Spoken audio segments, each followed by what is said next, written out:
You'd like to do what? Barely. That's what the answer was. Just double check that Piper is alive. I'm here. Hello. Okay. Hello. Huh. That's interesting. We had a very explosive finish versus an alien tentacle thing. Mm-hmm.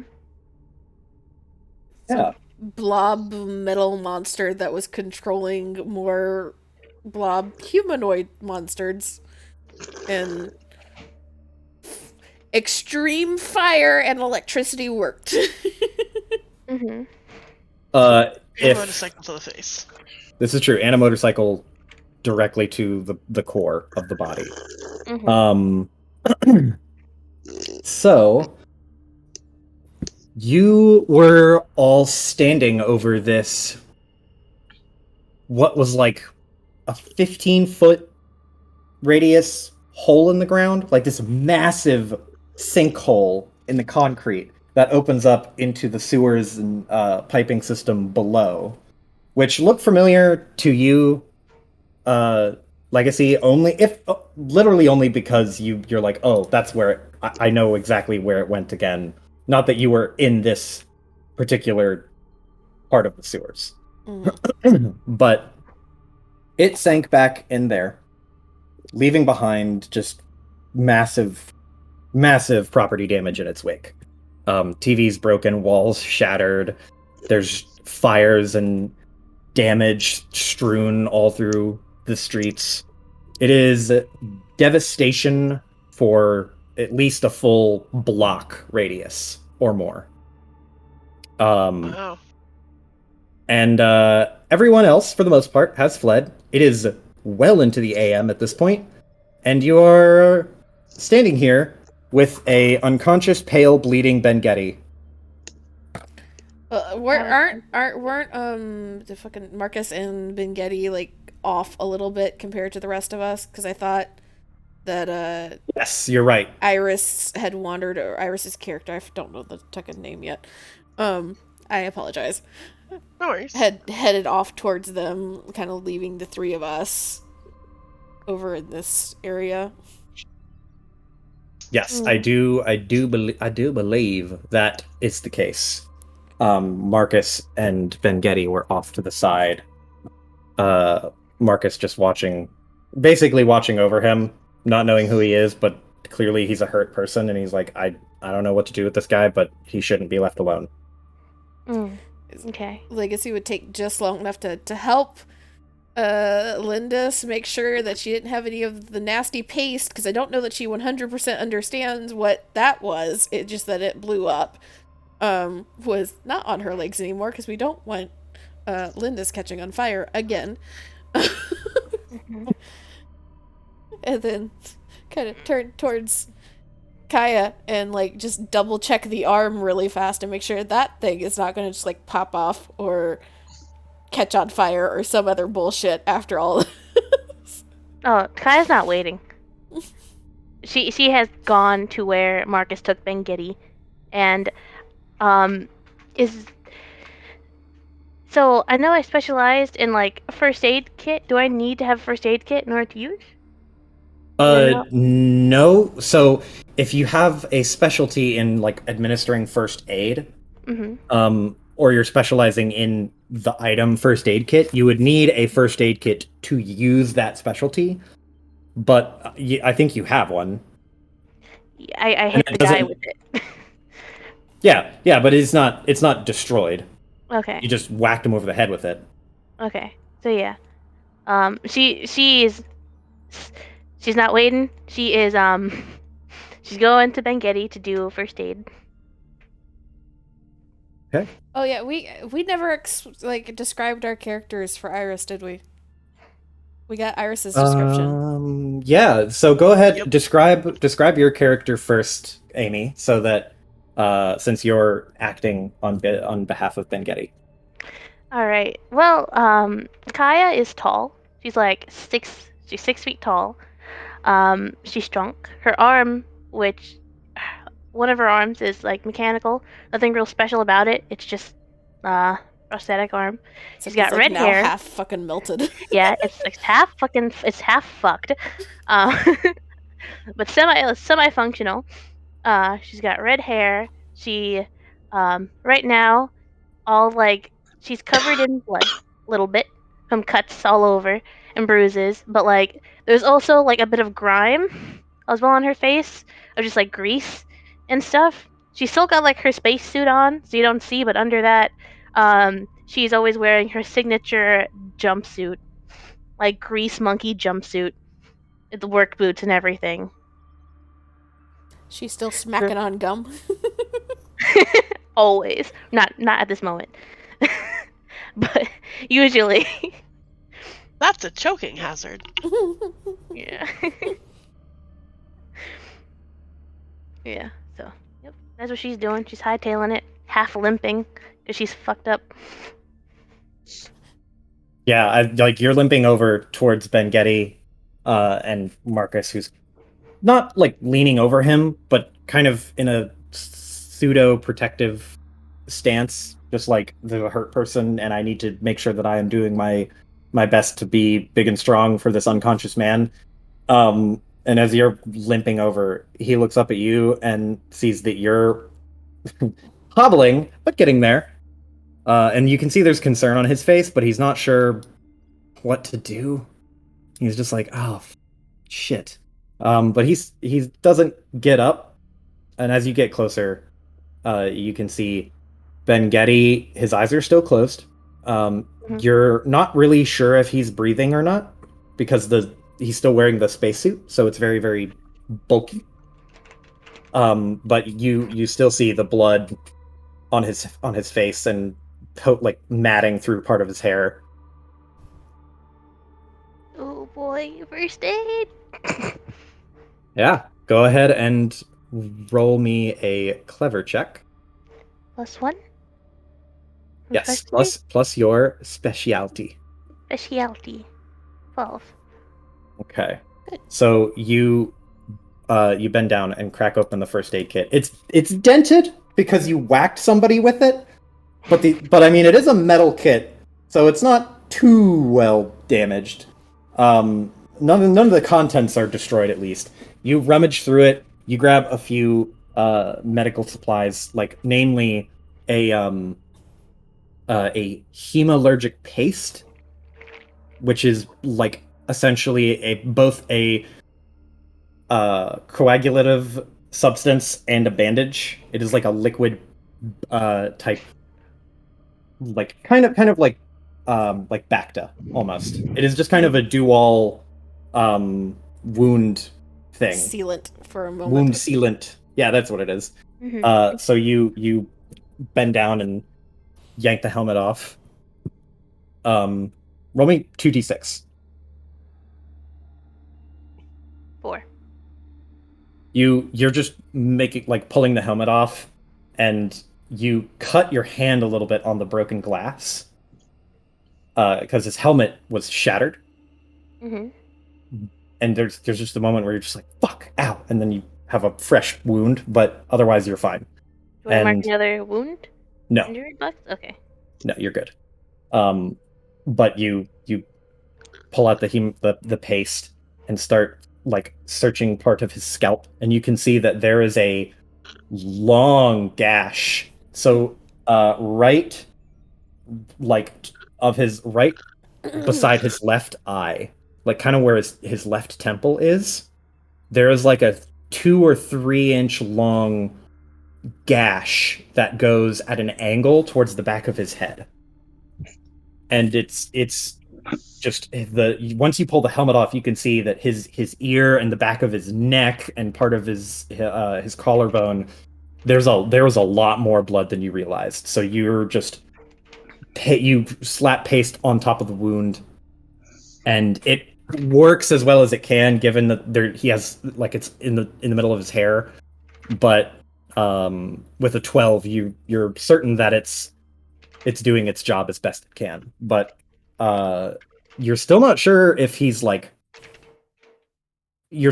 there's any internal damage.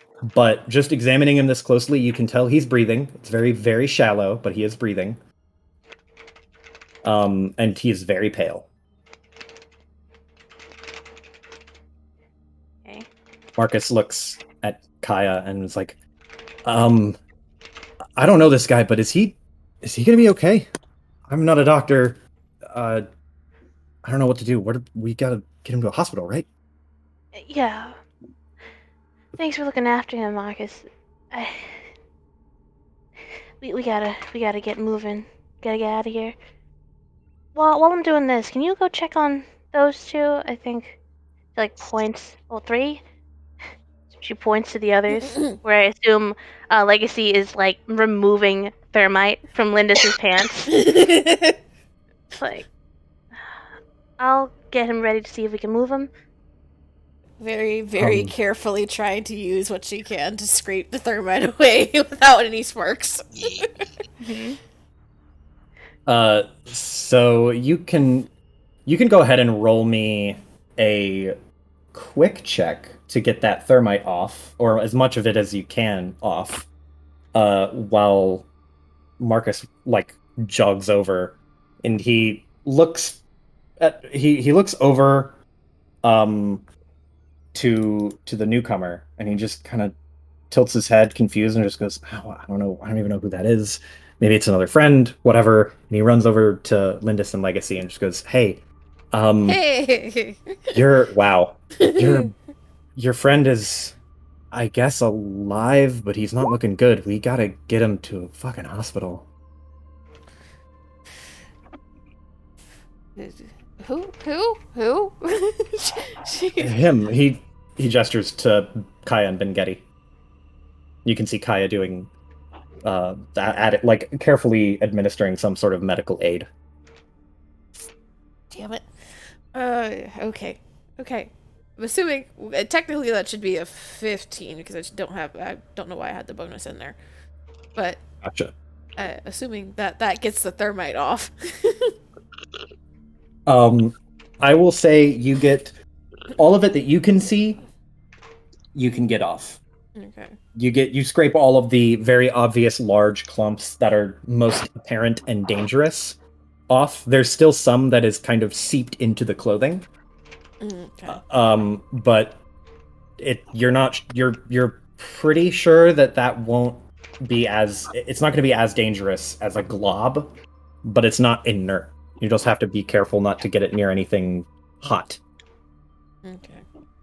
She kind of stands up and kind of brushes her hands off and then does like another once over of Linda's and like, that outfit's gonna be trash. I know, I just bought it too. And I am going to have to take apart your legs and actually do a good clean on them. You realize this? Yeah, I kind of figured. Let's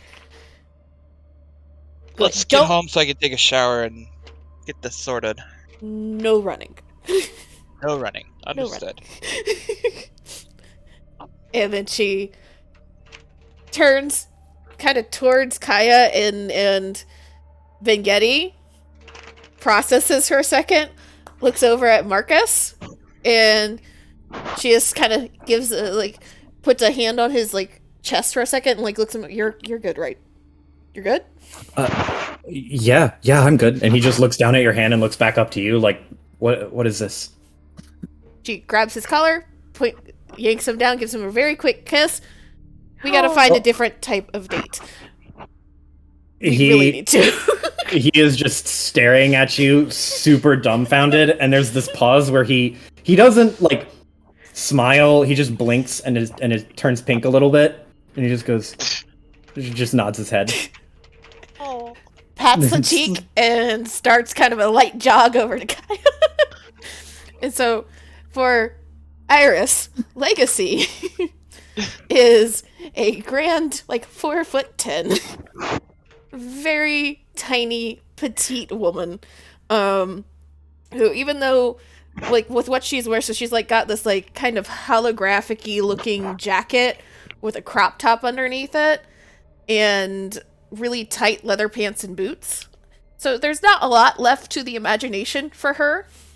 And she does look fairly athletic, but it's pretty obvious from like her size and like how fucking pale her skin is that there was some issue growing up, and she does not get sunlight now. She does not go out into the sunlit parts of the station very often.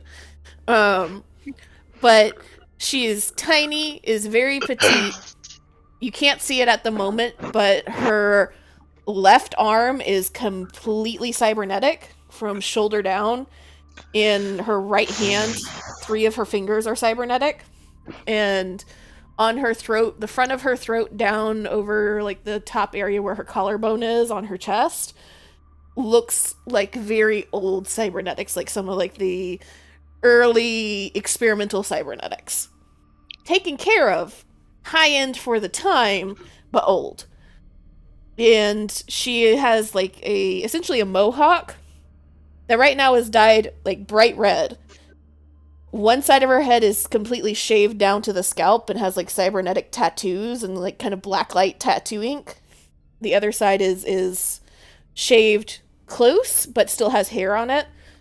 And she is wearing I'm assuming from what I have heard of your characters, she is fairly familiar with some questionable technologies. Like, she has essentially a visor, what is supposed to pass off as visor sunglasses that kind of wrap around her head, that you probably would have seen some, like, techie fashionistas wear, and attached to either temple. However, looking at it and seeing kind of the color shifting on them, and the fact that they are more than just sunglasses, are very clearly tech of some sort. For anybody that is vaguely aware of it, it's very clearly a facial scrambler of some sort, designed to keep her off of cameras, so that you can't see her face. But as she kind of walks, kind of like looks around, and she sees like, this area is fucked. You see her kind of tap one of like the little sensors in the visor, just kind of splits and disappears into the 2 pieces on either side of her head. And so you see her face. And she's kind of jogs over to Kaya, and without thinking, hand on Kaya's back, leans over the top of Kaya to look down at Ben-Getty. He's fucked, ain't he? Well, yeah, but do you really gotta say it like that? You're So, fucked too. Kaya, you're like doing a quick examination of him, and you like check it. He's got a pulse. He's breathing. You stopped the bleeding. You've kind of got him upright. You take your thumb and kind of press up on his eyelids so that you can see if his eyes dilate or respond to light. And when you pull up one of his eyelids, you can see that his eye, the left eye, it looks like broken, like cracked glass. Can I lean forward over her shoulder and take a closer look? Yeah, you can see Legacy that, like, the eye, it's broken, like, offset, kind of like a cracked mirror. Mm-hmm. And at the edge of the eye, right where you would see the tear ducts, you can see the shimmer of gray circuitry. Ah, fuck. Shit, we gotta go. Where's Lynn? Where? She's moving slower. She might catch on fire if she runs. Okay. Walking like a cat in the snow. Yeah, that's me. Who's that? Did you get a name? Pointing to, I assume, Lockhart is like standing there observing? What you doing? So, Lockhart was actually. So, do I still have that piece in my foot, or is it like somewhere on the ground? You certainly still feel something in your foot. Okay, yeah. I kind of pull off my tie and kick off one of my shoes, kind of thing, and go to try and get whatever the fuck is in there out. It's a little painful because it has speared through the bottom of your shoe and into your foot. So you like take off your shoe, and it's like stuck to your foot. But you Okay. you wrench it out carefully, and you pull off the shoe. You can see that there is like a dime-sized hole bored into the bottom of your shoe, like right below, like basically smack between the ball of your foot and your heel. And you look at your foot. There is a like underneath your foot. It looks like almost like a bundle of metal wrapped cabling. If you've ever seen like aluminum cabling that goes around wire bands, it looks like that is just sticking out of your foot, and there is no blood. It hurts, but there's not a drop coming out. And the top side of your foot, what you imagine would be an exit hole, or potentially, there is a red spot. It got really far through your foot, but it did not go all the way through. But you're just looking at it. It looks like it crawled up through your shoe, jammed itself into your foot, and was trying to burrow through it for some reason. But it didn't like. It wasn't. You're not sure of any other possible goal aside from just doing damage to you, if there was any. Mm. But you can pull it out if you want. Yeah, I want to pull it out and put it in my tie if possible. Like, wrap it up in my tie. I will say you're smart enough to know that if you just muscle this thing out, it's gonna hurt and potentially damage you. If you want to finesse it out, you'll have to roll for it. Okay. But this thing is wedged in your foot. So, I guess I'll try and, finesse it out a bit. You will roll me a quick check then.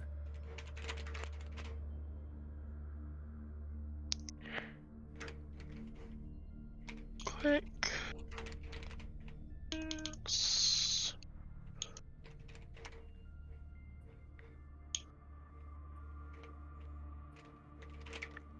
Eight. Okay.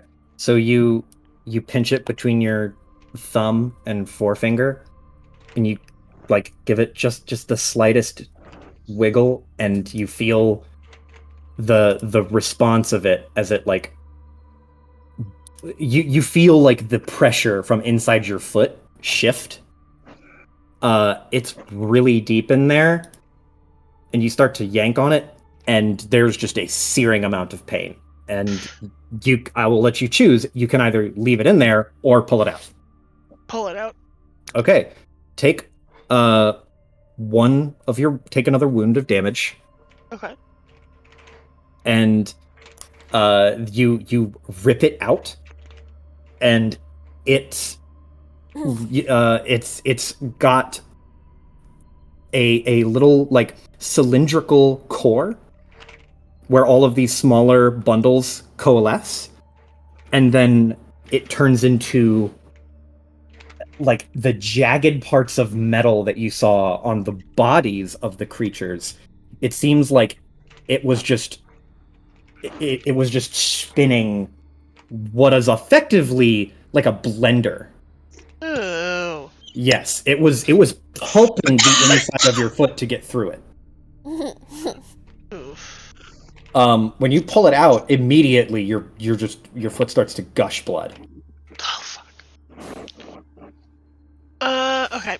Can I rip a small piece of my tie off? I basically want to try and have a place to hold this thing. Mm-hmm. And then I was going to basically tie my foot to try and stop the bleeding. Are we seeing Yeah. this though?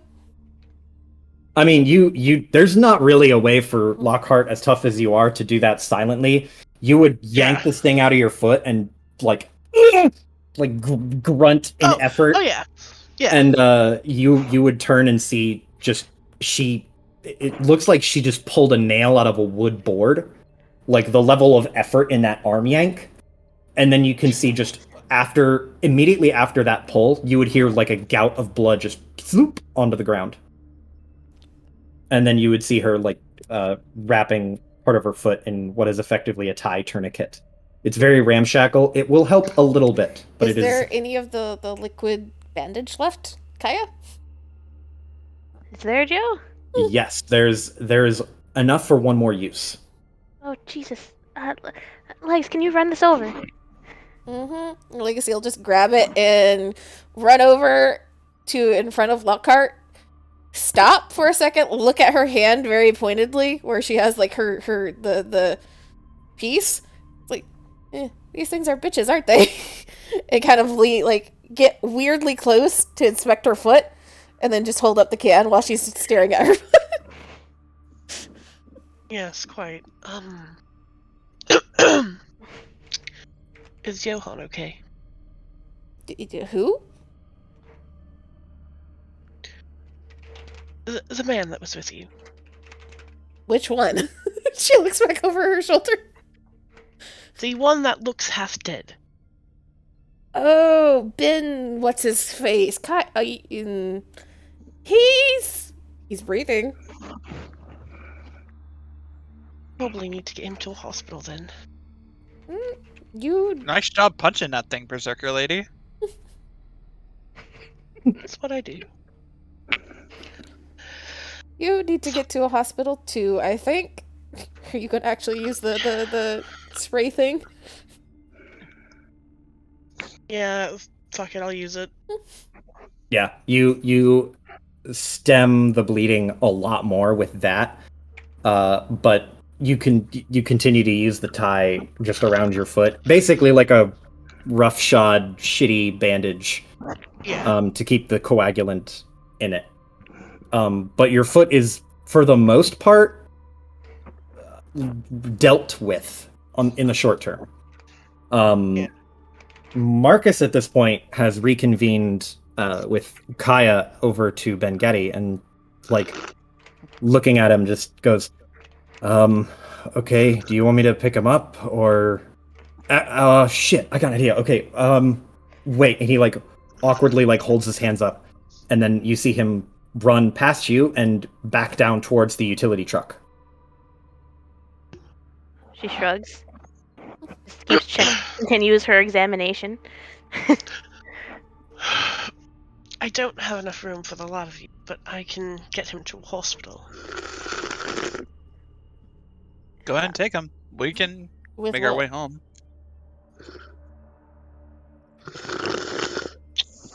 With what? Is that what you said? Yes. Car, obviously. Val! Val! That's my Hello? keyboard. Like, Oh, she no. kind of looks around, is like, you sure it's in one piece? I parked a bit ways. Hmm. Have to go grab it. Well, go for it. Right as you have this exchange, you hear a distant, like, rattling, and then you hear the startup of an engine, and look down the way, and the utility truck is on. And Marcus is, like, halfway hanging out the door, and climbs into it and starts to drive it up towards where Ben Getty and Kaya are. Kaya picks up Ben Getty and is getting him ready to load into the truck. Damn legs, your new boy toy's being really useful. He's coming with benefits. I'm actually surprised. And he didn't run away. Well, that's a plus, right? He didn't run away? I think it It's is. a big plus, she says, rubbing your shoulder encouragingly. Okay. And she kind of nods to herself, glances back at Marcus, and looks back at Lockhart. And I forget, did you say that you still had the fucking thing in your hand, or did you pocket it? I basically wrapped it in a piece of tie and pocketed it. Okay. I wanted to snag it. Yeah, no. I need that.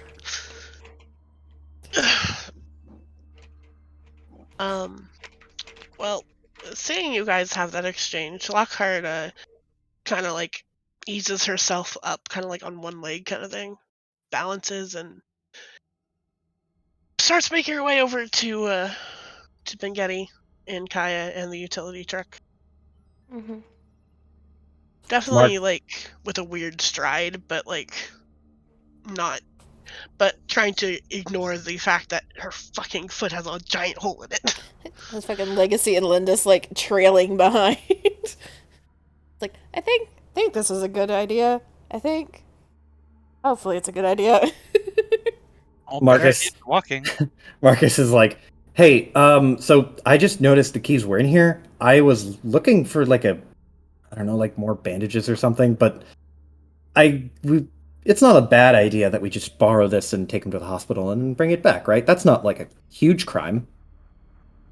I think like we'll be you. alright. You and Legacy fit perfectly, Linda says as she hops into the truck. He turns pink and just, and then turns to just go and help. She's got a bully. That's in her nature. She wants to bully. Mm-hmm. Yeah. Kaya's busy, like, fucking getting Bengetti inside safely. Yeah, Lockhart will help with that. Can Oh, thanks. Legacy take a moment to, like, I don't know, find like a stick of some sort? The theme of the day was fucking roleplay, and like poke the 2x4? the remains of the humanoid ones, because you said they kind of dissolved, right? Yeah, they're kind of semi-solid, like almost like a half-melted snowman. But they are still chunks there, and so you can grab just like some debris or detritus. There's easily like a scrap of metal or other pole or loose instrument that you can use and just prod at the remains. And when you prod at them, there's a lot of give when you push. It has definitely lost a lot of the resistance. And as you're pushing it, you roll me 2d6. Just roll me a luck check. God. 7. Okay. So you prod at it, and it kind of bends inward. So what is ostensibly the most quote-unquote whole piece, where it looks like it's the least melted, you poke it, and it almost ruptures. Like you push into it, and it's soft like a jellyfish's head, or like a jellyfish's cap, and then it bends and bursts. It doesn't pop like a bubble and get stuff on you, but it pops and then starts to flatten. And from the inside of it, you see what looks like this kind of pinkish, like a very dull pink and brown mix of like a syrupy, chunky matter leak out. Can she have recorded all of this with her other hand? Yeah. She'll have a record, like, done like a sweep over to get like a full, like, what the remain is before she poked it, and then recorded that result. Like, does it seem to be organic shit in the middle? Without sitting and testing it, you can't be 100% sure, but just looking at it, looks like fleshy goo. Does not look mechanical at all. That's It could be synthetic, but it doesn't look like the mechanical stuff you had been seeing its body comprised of before.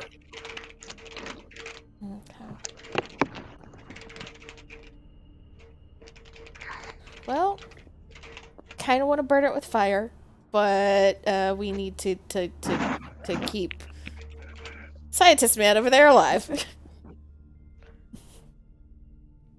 So she is kind of, you just see her pause for a second in examining this thing really closely, and then pokes the goo for a second with the stick. And then you just kind of see this like defeated look of like question that is going to be unanswered. And she right as everybody has piled on into the truck, is probably just starting to make her way over properly. At this point, unless there's any resistance, Marcus would have helped Ben Getty into the vehicle, Yeah. like in the back, No. into the back seat area. No resistance. Cool. Then he's loaded in. He looks he keeps like shooting worried glances, Marcus, to Lockhart, because he doesn't know who she is and nobody's introduced her, so he's like, okay, friend, I don't know, but he doesn't say anything outright. It's just very apparent that he keeps looking over at her. But he walks over to the driver's seat and he doesn't get in, but he turns and says, okay, so what's the play now? Should I just drive him to the hospital? Is there something else we should be doing? No, straight to the hospital. Let's go. Oh, okay. And he just jumps in and he like waits on everybody else. All right, let's get going. Yeah, imagine Is Legacy's Lockhart- last in just like swings into the back of the truck. Is Lockhart coming in to the truck as well?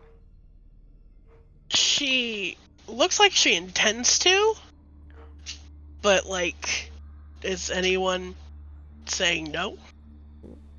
No. No. Want to know if you're coming in or not? Actually, better idea. Which You hospital are you guys going to? Do you really want to be left here? If that thing comes back by yourself? No, I want to get my car so that we can go around, or I can move around.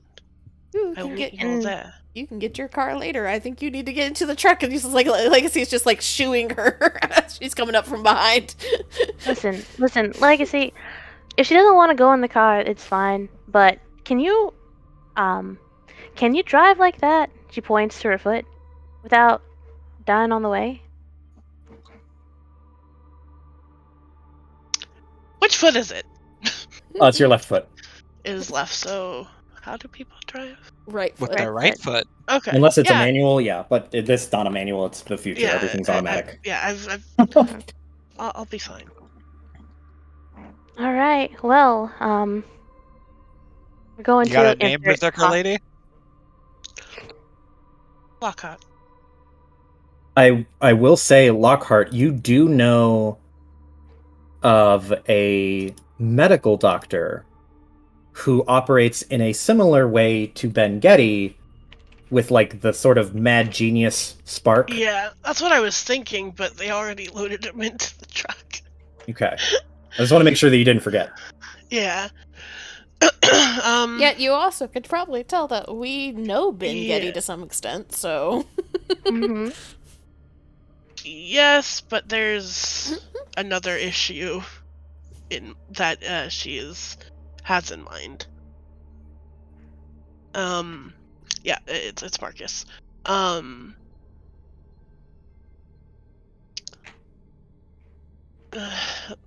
I know a place actually. Mind if I That- drive? that you trust enough to keep him alive? It's not a hospital? Yes. Wait, we're not going to a hospital? I think we should go to a hospital. Yeah, I don't. Where exactly are you planning on taking him? It would just be a Ripper doc, basically, right? Yes, it is a private Ripper doc who you also know. This guy knows Ben Getty. He's a friend of Ben Yeah. Getty's Okay. personally. Okay. He's Johan's personal doctor. Yo, Wait, who the fuck is Johan? apparently that's Ben what's-his-face. She called him that earlier. Ben Getty? Yes. Oh, that's his name? I thought it was a spaghetti. Oops. No, it's Ben Getty. Oh, that makes more sense. She just kind of blinks at that interaction. What? Listen, can you lead the way? If he can help him, we shouldn't waste any more time here. Wait. So we're going to a random Ripper doc instead of the hospital? I said Well, private doctor, Yeah, actually. she said private doctor. Okay, private doctor. I don't I don't know what the difference is in this case. What is that? Is that really what we want to do? He knows Ben Getty, and sorry, he knows Johan. They've worked together multiple times. But it's not a hospital. You would know that it's just as good as a professional Yeah. hospital for a single person. It's a place where they don't ask questions either. All right. You know what? Look, I don't care where we're going. We gotta go now. If she wants, if If she you can wants to get take help him there, somewhere, we gotta go. Okay, so Marcus is in the front / near the front, right? He's in the driver's seat. At present, he is at the driver's seat. I open the door and try to pull him out. He does not. Legacy comes back behind you and kicks you in the knee of the bad leg. I'm not injuring him. I'm just pulling him out of the driver's seat. He doesn't. Hey, what the fuck? He's like, you're not like grabbing him by the neck and throwing him onto the ground. You're just like pulling him on the shirt and trying to get him to come out. Yes. If he doesn't, Like, then I will grab him by the shoulders. What? He like stutters for a minute, just goes, okay, and he will jump out of the seat and be like, I guess I'll get in the back. Thank you for your cooperation. And I You're hop into the welcome. front seat. Hop in the front seat, close the door, lock the front seat. Whoever else is going, get in now. Okay. Lexi leans in. Are we really trusting Berserker Lady to just take us somewhere? I still Let say me set that. up I a still food said that box. Legacy kicked her in the fucking knee and she didn't do anything. I'll take the hit. Okay. You unless Legacy, you want to roll to try and knock her down, which you can do. I don't think that's gonna work. I wouldn't suggest it, Yeah. but it's up to you. She just saw you hand going for Marcus in a not friendly fashion, and her first instinct is kick. That's No about Red all Bull she peanut can do. butter? What'd you say? No Red Bull can? I think the Red Bull cans are spent for tonight. I don't know. Utility truck drivers drink Red Bull, don't they? Probably under the seat where she is currently Yeah. at. Yeah. All right. Legacy's just like glaring at her and like pats Marcus's arm. And Marcus is just like, did I do something wrong? No, she's just a bitch. She like ushers him towards the back of the truck. He climb into the back. There's plenty of room. This is like a very long and wide vehicle, so there's third row seating for the actual purposes of transportation. I was just expecting it to be like the fucking trunk of of a pickup truck. Oh no, this is a big vehicle. Okay. It's not like a U-Haul, but it's probably like half a step down. Gotcha. Oh, did you actually kick her? Yes, she kicked you. She just didn't try to knock you down. She just like aimed for the knee. Rebellious It's kick. it's totally fine for you to kick her, but if you wanted to roll for it, I would to actually have like more than a thematic impact. I would say roll for it. No. Okay. Okay, well she It ran was around. it was such a like fucking like quick like Legacy would not have been able to even Munchkin consider. kick. Yeah. Yeah. She just kind of shrugged off and rolled her eyes. Yeah. Legacy's tiny enough and not strong that she has to actually consider and plan to do damage, not just instinctually act on something. Her unarmed strikes do 0 damage. Pretty much. Yeah. Okay, so with Lockhart behind the wheel, everyone is in the car, and you guys are gonna drive. You're going. Yep. Yep. hmm Okay. Anyone who wants to roll, actually, never mind. You can all just see this. Marcus, like he leans back a little bit and straightens his back as the truck takes off and starts to go down the road. you can see Marcus fiddling with something on his arm. And for those of you who aren't looking at him, you can hear something going on in the back. Legacy, you look over and Marcus is pulling up a holophone and he is dialing on it. And who are you calling? He flinches and just goes. You can see his eyes dart to the front seat, the driver's seat, and he just goes, "No one. I'm not calling anyone. Why would I be calling anybody?" Because you have a You're phone bad at hold up. I look through the rearview mirror, You're bad at lying. eyeing him, but also trying to keep my eyes on the fucking road. The roads are mostly empty, save for some of the vehicles parked on the side. And as you go through to the deeper parts of the ward, where you're hoping to, where you're hoping to kind of slink away to, you're pretty certain you're pretty safe looking back into the at Marcus through the rearview mirror. To which he just looks at you and just goes, "Look, unless you plan on trying to reach back here and kick my ass, I'm gonna keep my finger on speed dial."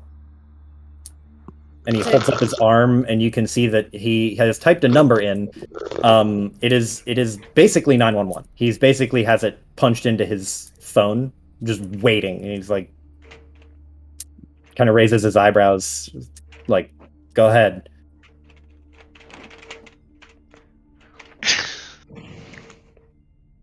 Legacy says that it's like 911. And she just rolls her eyes and goes back to what the fuck she was doing.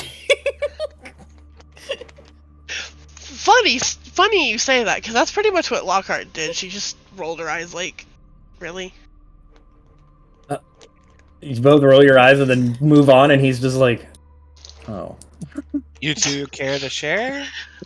You guys know each other? Do I know her? No, I don't fucking know who she is. I've never met her before in my life. You don't sound that way.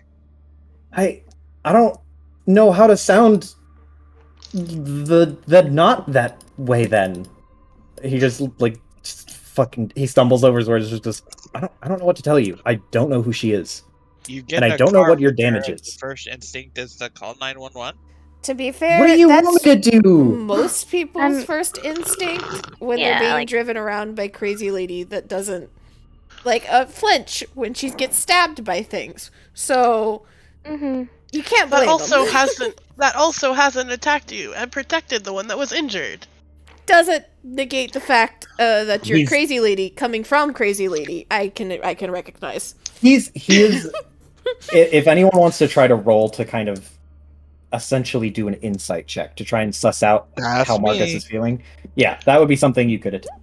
I also have threat assessment here. You can roll threat assessment if you like What do to we gauge roll? whether or not. Basically, if you this is for anyone who thinks it would apply. If you want to try and roll to gauge whether Marcus is bluffing or if he actually knows who she is, But or if he's like something like that, trying to get a read on his emotional state. We're all rolling for different reasons, basically. yeah, yeah, I know, and- but like what stat? Is what I Yeah. was asking. It would be for it would either be cool or clever. Cool for me. I got a 13. What is your +1? Oh, I thought I removed that. It's a 12. Okay.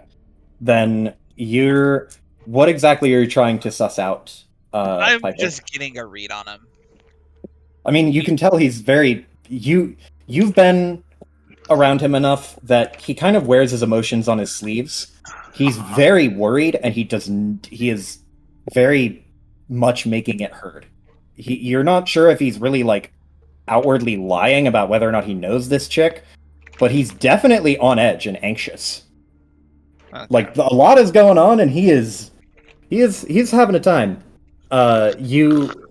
Legacy, you can tell. Nothing. You also can tell Marcus is very nervous, but you can't really tell anything more than that. And Lockhart, You're doing it's it actually via a 12. It's actually a 12 because I have a +1. So Gotcha. So you're doing threat assessment. You can tell that Marcus he isn't bluffing about calling the police, but you can tell there's a bit of hesitation, and he does not want to provoke anything because you can kind of get a read that he is not. There's a little bit of hesitancy in the way he acts and moves. So he's not going to. It's very unlikely that he would try to attack you. it's more of a self-preservation thing than I want to threaten you kind of thing, basically. Yeah, it's very much like I'm doing this because I don't know what else to do, and I don't stand a chance against you in any other facet. Yeah. Okay. It's a I don't know what else to do kind of thing. Yeah. So, Deep breaths, big guy. In and out. He just looks at Linda's and just goes like, "What are you talking about? I'm fine." Marcus. Take a deep breath. Just follow my lead, okay? In. Linda's. He doesn't at first, and then does like a. Okay, sure, yeah, Good. Fine. I know, And we're he gonna do it a waves couple his more hand. times. She's gonna find a Red Bull and throw it at Linda's head. You dig around through the seats and you find like a crunched up can of like a shitty orange Fanta, and you're just like close enough. It just bounces off of Lindis's head. Oh, I'm trying to help. Leave him alone, you patronizing bitch. I'm not patronizing. I'm trying to help. I burned my legs trying to blow up a fucking tentacle monster from outer space. I can be a little bit bitchy, okay? Yeah. Also, can we talk about what that was? Does anyone here know what that is? What's that legacy? Maybe?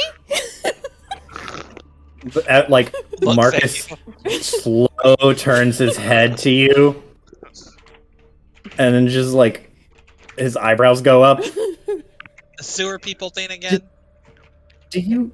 It was exactly the same, but now that I've seen it, like Were in people- action, it's gonna sound even worse than the mutants in the sewer, but it's what some people call a dreamer, I think. Explain. Oh, a water? A Dreamer? The techno, like bio, fucking. That's like saying it's like a werewolf, and he stops mid sentence and he's like, and you're proposing that a dreamer is real, and then he thinks about it for a second. He just goes, oh, shit. Yeah, I can't tell you it's not real. It was fucking right there. yeah. She waits for that for him to process that, and when he says shit, she's like, yeah. But dreamer, like, I don't understand how it could be real, right? It was right fucking there. It stabbed those two, and it nearly killed us. Can anyone tell me what the fuck a dreamer is? And pass me the med kit real quick. Okay, look, dreamers are a weird sort of conspiracy theory magic creature. It's the same thing as you would think a werewolf is. It's not supposed to be real. It's not an alien. It's supposedly man-made by some thing. It's like a mad scientist story, right? It's like some Dr. Frankenstein motherfucker out in the ether dreamt of creating intelligent life, but handicapping it in some way, making it incapable of understanding human speech, but making it incredibly intelligent in other ways, and just doing this over and over and over. There's like a whole bunch of different. It's like an internet creepypasta. I don't know what to tell you. They're not supposed to be real, but that was a fucking. I mean, you threw a motorcycle at it, and he gestures to Kaya. How could you throw a motorcycle at an internet legend? Well, I didn't know what the fuck it was. Legacy lets him talk for a minute, And then you kind of see her like quiet for a second and like her scratch her nose. And it's like What'd you There's- do, Legs? I didn't do jack shit. I can't do that. But there's some of us that think that it's tied to really powerful people on the station. Because only they'd have the money and the means to be able to make that stuff. And if you make that thing correctly, then it does stuff for you. Stuff like. I don't know. Like, what would you want to do with a really powerful machine that can get in places and cause destruction and gather tech or gather information? I mean, You there's saw a, how it was absorbing like machines all around it. Imagine if it got dropped into like the like server room of a big company. So it's company warfare. the running theory behind some of them is, and don't ask why I know this. He just shakes his head, almost ashamed. He's like, the running theory behind some of it is that there was a corporate war that happened before the station was built, which is true. I mean, there's verifiable money trails that show you there was corporate espionage and warfare going on, but part of that warfare was investment in this weird mythical kind of shit. And yeah, I guess he's right. It's like the only type of person who would have that kind of money and the access to that type of tech would be some of the most powerful corporations in the world, typically the ones who can fund it. Like your But boss. no, not my boss. It's more like, I mean, yeah, like Tetsuo is super wealthy, but it's not. I mean, my boss isn't even that high up in the chain. It would be like the CEO, but even then, I don't know. Like that, to think that they're just out there and it's. I mean, these things are supposedly rumored about online to exist. It's like a techno cryptid. There's a different one for every type of horrible nightmare configuration you can imagine. And grainy photos appear on weird forums, and people talk about what they've seen him do. I mean, I've read stories, and he again looks a little bit like ashamed and turns pink, like he's been super invested in some weird bullshit.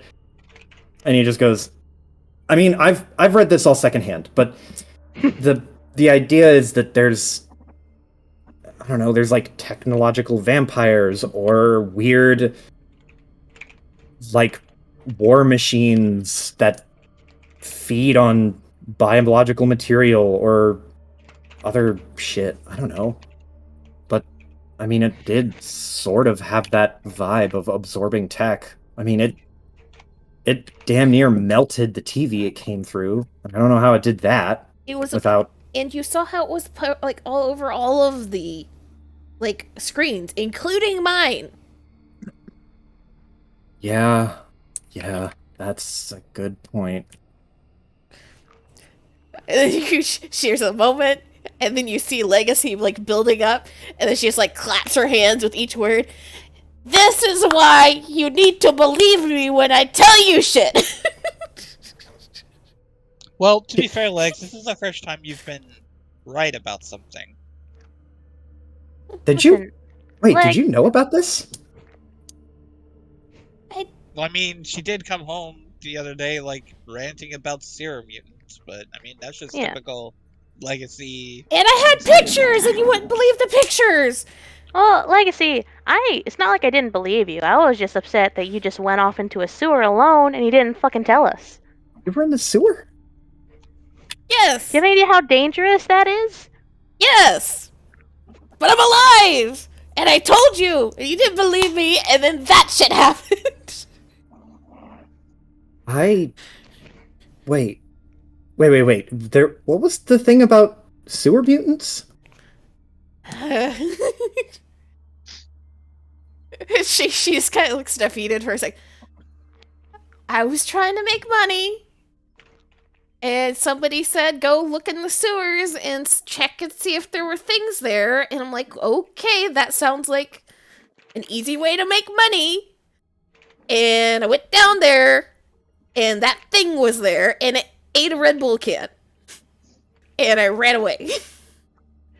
It Wait. ate a Red Bull can? How to get Red Bull? Did you throw it? It was trying to She touch threw me, and I figured it was better to touch the metal than me. So I put the Red Bull can in its tentacle, and it absorbed it and crunched it, and it exploded, and I ran away.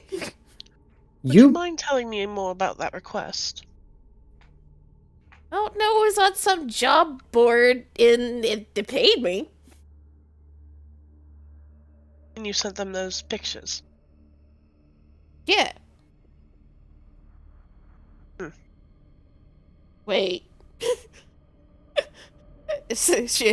Legacy's attention has now clocked back around to Lockhart now that she has spoken. And Legacy stands up from the third row, leans over the second row to get as close to the first row of seats as she can as you're driving. She focuses on driving after asking her question. How much did they You- pay you?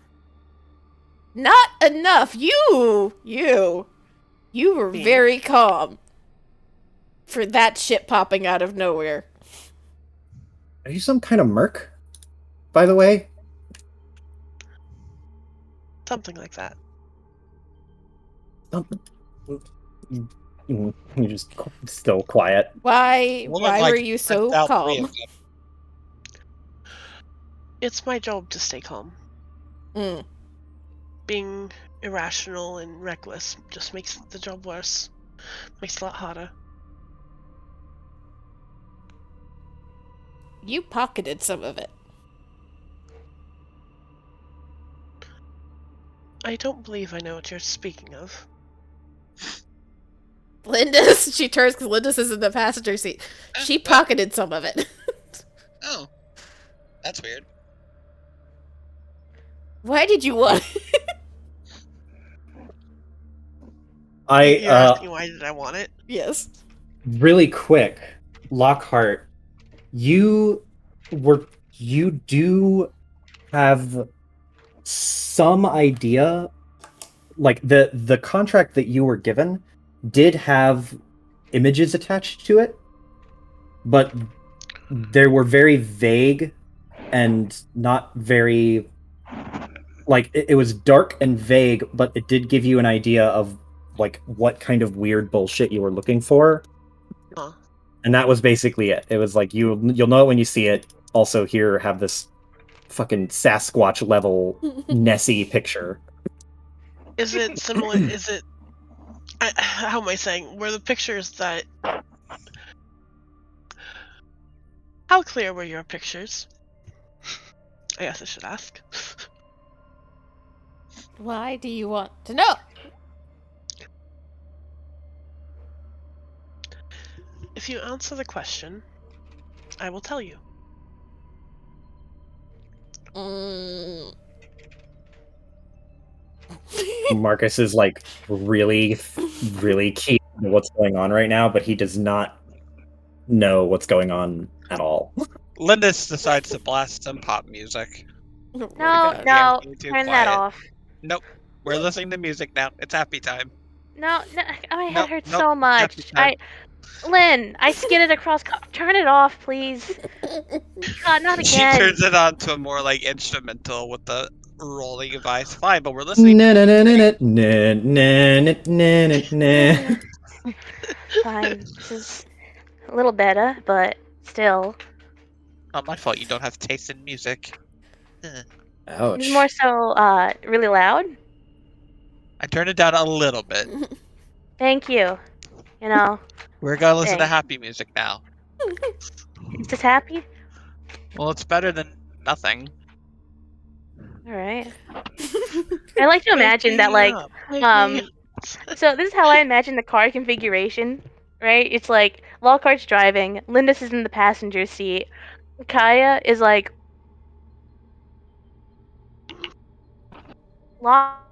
Getty next to her laid out because he's small, and then Marcus and Legacy are in the back, and like Legacy just leaning over fucking Ben Getty, just like staring at Lockhart, while fucking Kaya and Lindis are bickering about the music.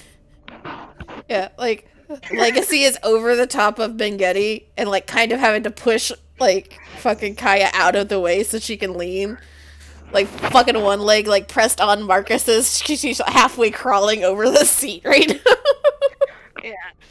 Marcus wants to lean in, but he's kind of stuck behind her, having to support her.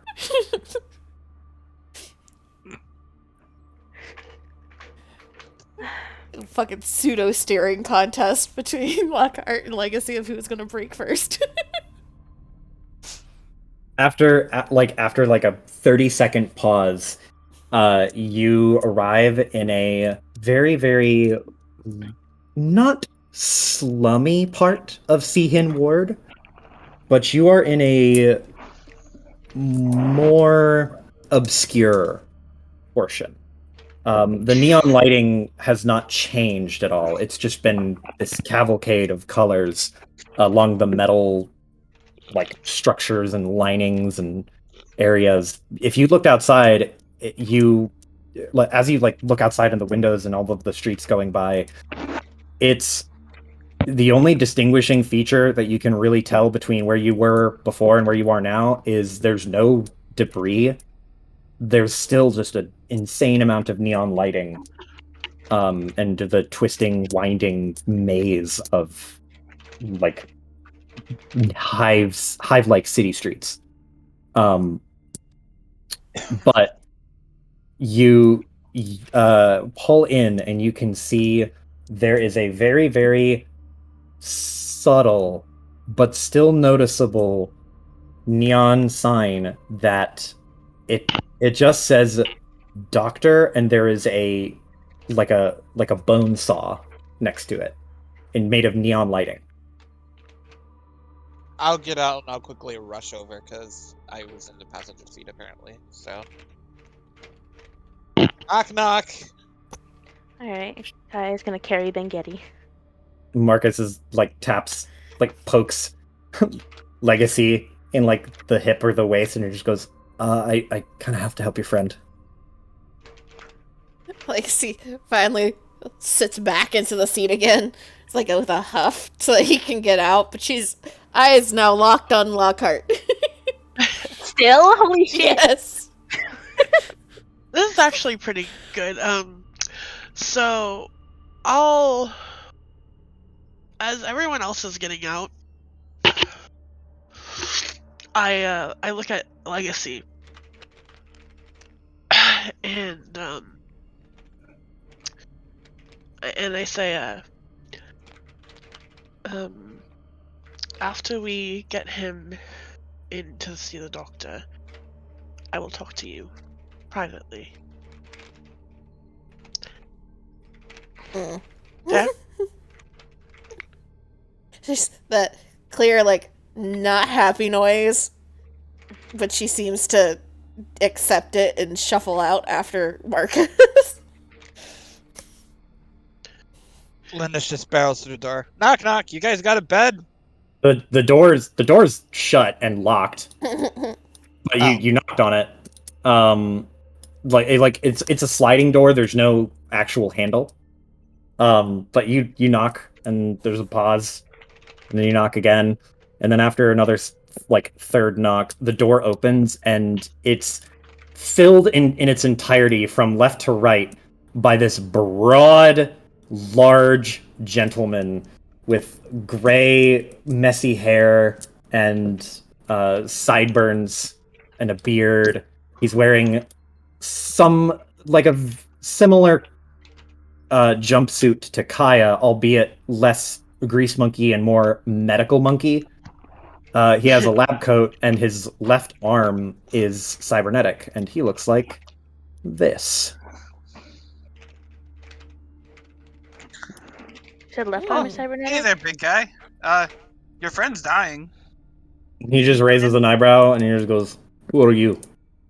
Why are you on my doorstep? Do you know what time it is?" Did you hear me say that your friend is dying? Yes, and I don't know who you are. How do you know my Well, I'm not- friends? Because she told me. Doctor. I'm towards the crazy lady. I kind of shove, lightly. I'm not fucking. What do you think? I'm gonna Hulk out and just push? Did she like gasp, scandalized? Is that what she did? Yeah. So Yo. you just shove past so that you can be visible to Yes. the doctor. He's once he sees you, his eyebrows go up like, oh, and then he looks down at Lindis and he just shakes his head in confusion and goes, why you bring Popstar Cat to my door? At the Fox, okay? And I'm very popular, how do you know? I don't care. And he turns back to you and he goes, why do you bring this Popstar Cat to my door? She looks like bubblegum. And you look like a barrel of lard. Now come on, your friend's in danger. Let's go. Come on. Snap. He looks over at Lockhart and he just goes, you look safe to me. Not me. Johan. And I go. I guess I go to help. I guess, or kind I of assume show he's where like he is. like right behind you, being carried by Kaya and Marcus. And then once you part I like to ways, imagine. Oh, sorry. no, you go ahead. I was like, I like to imagine Marcus like tried to help Kaya carry him, but she's having none of it. So he's just like awkwardly like standing by, making sure she doesn't like collapse with him. Once he sees the small, frail scientist like unconscious and kind of limply hanging, he shakes his head like and furrows his brow, and you can see all the wrinkles on his forehead start to form, and he just goes, all right, bring him in. And he steps backwards, and like runs a hand through his hair and adjusts like a little glass he keeps over his eye. And you hear just the clattering and sliding of equipment and materials. For the record, the doctor's office is actually below street level, so you carefully walk down a flight of stairs so that you're below the sidewalk, and then you walk into a little tunnel area into the doctor's office. After you walk in, you see this just ramshackle setup. It's very functional for the most part. He's the lighting is very poor but he has a lot of small concentrated lighting fixtures near the surgical area. And he walks over there and starts wiping some things off and grabs what is either a shower curtain or a bed sheet, some kind of long tarp-like thing, and throws it over the table. And then he just starts flipping some switches and grabbing some things off of the nearby operating table, and then turns around and grabs Legacy. You know this immediately. He grabs one of those giant sugar-free Red Bulls, and he just with one hand just cracks the lid, pops it, and then starts drinking. Takes like 3 huge gulps and sets it back down. And you carry Ben Getty in and set him carefully down on the table. And the guy walks over and just goes, "Okay, what happened?" And he sits down and starts to roll over, and he starts immediately looking at the head wound, which is the most apparent thing to him, and just waits for you to fill him in. You got a shower. I'm covered in explosives. He stops and then looks over at Lindis and just goes, "What?" Explosives. I'm covered in them. Can I go shower somewhere? He has a look of disgust on his face and then nods his head to the left. And yep, shower time. Yeah. The shower is again functional. There is a sink, shower, and toilet, all of which are within reach at any given time, and it is a very, very tight fit. But you can fit. In fact, it's actually probably easier for you than it is for him, because you are much smaller than him. Yep. You start showering, and this guy is looming over Ben Getty, and Marcus goes and kind of props himself up against the back wall and crosses his arms, and he's looks concerned, but just does not know what to do or say. So Motorcycle crash, right? motorcycle, like, very fast, like 100 plus mile an hour crash. Do you have tools? I need to fix her. And she points at Kaya. Yeah, Kaya, as soon as Benghetti's on the table, she has sat on the fucking floor.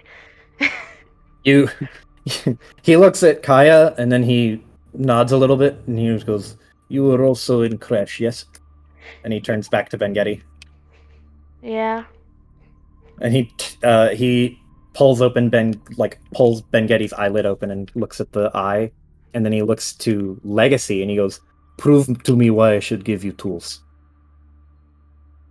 And he just raises his eyebrows with like, "Do you know what to do with them?" She's just going to look around, see that this is very much a questionable place, slips off her jacket, so she's just in the crop top, so that he sees the entire arm. She'll like push one or two things, and the arm just like pops open with all of her various bullshit that she's done to her arm. That All most of of it custom is work. all the custom work. Like half of it is questionably legal. It's like 100% me. I need tools. He he nods. There's like a faint look of surprise, and he just goes, "Throw it down," and he points to a massive tool cabinet that has been sitting behind a medical a tool cabinet that has been sitting in the shadow of a medical cabinet. And he he gestures in that direction, he looks at your arm again and just kind of looks up and down it and just admires the craftsmanship and just goes, "Don't burn yourself." And then he turns back to Ben Getty. "Motorcycle crash." And you can go and start fucking with the tools. It's you can all see this though without missing it. He has his flesh hand holding open Ben Getty's eyelid, and then his robotic hand unfolds into two very, very precise looking claws out of his thumb and finger. And he puts his thumb and finger together, and then he will very gently wrap around Ben Getty's false eye and then pull it out. No, don't. No, bad. Yeah, And several of us in this group have eye horror issues. So sorry. Not too descriptive. Okay. The eye itself is not fleshy looking. Once he pulls it out, you can see that it looks just like a mechanical ball, and he sets it on the table. And it is broken, but there's not like any shrapnel or anything like that. It's just from the impact to the side of the head. And he scratches his chin and just goes, and then looks at the gash and starts repairing it. He has reaches back and grabs the Red Bull with his other free hand and then starts sipping at it. Legacy roll 2d6. Oh god.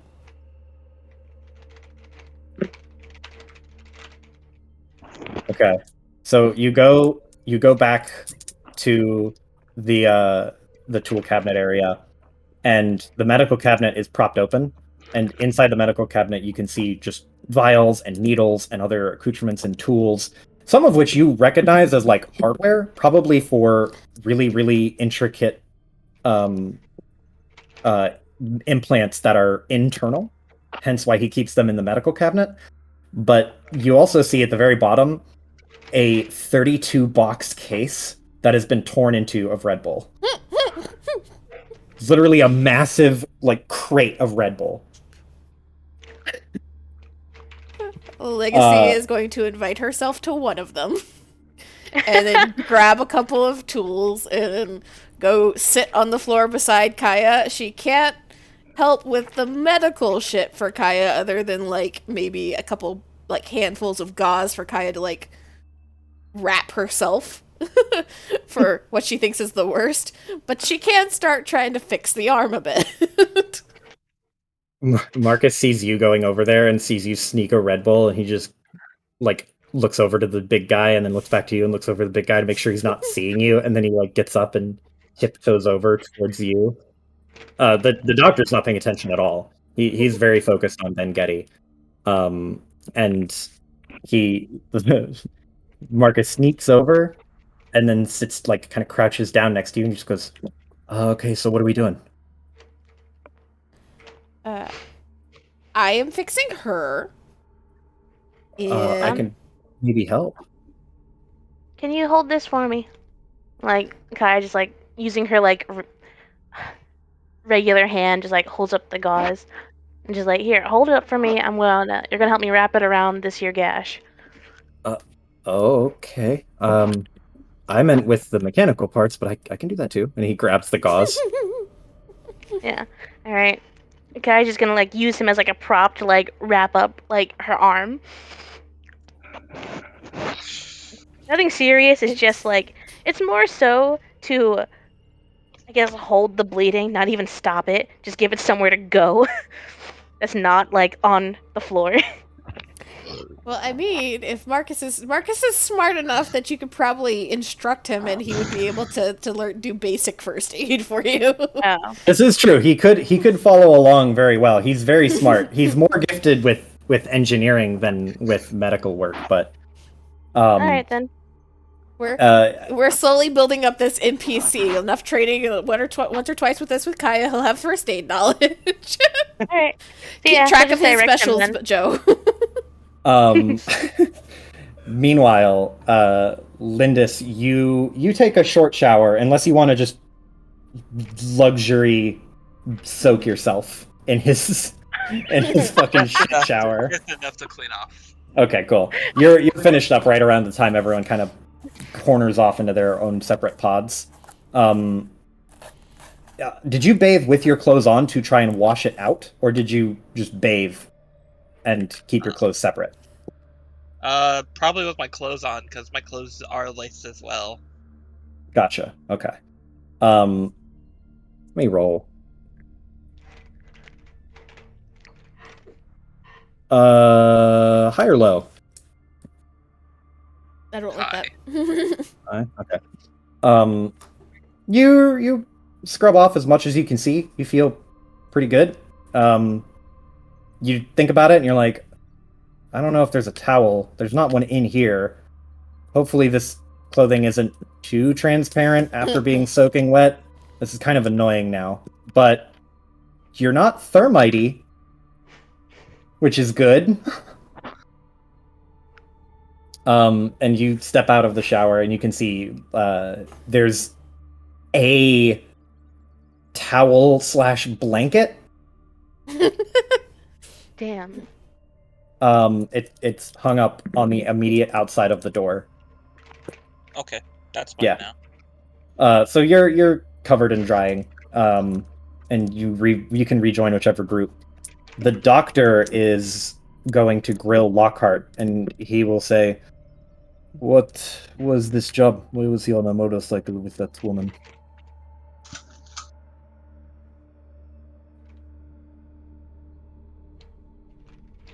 Aris. Sorry. Need to use the restroom real quick. I'm back. You're good. So what happened? He just asked Lockhart he said what was the job? Why was he on a motorcycle with that woman? And he nods towards Kaya. To be honest, I don't really know the full extent as to why he was with them. But there was a race. And things went south when some kind of creature attacked. Creature? What do you mean, like a tiger? More robotic. More Robotic tiger. Yes.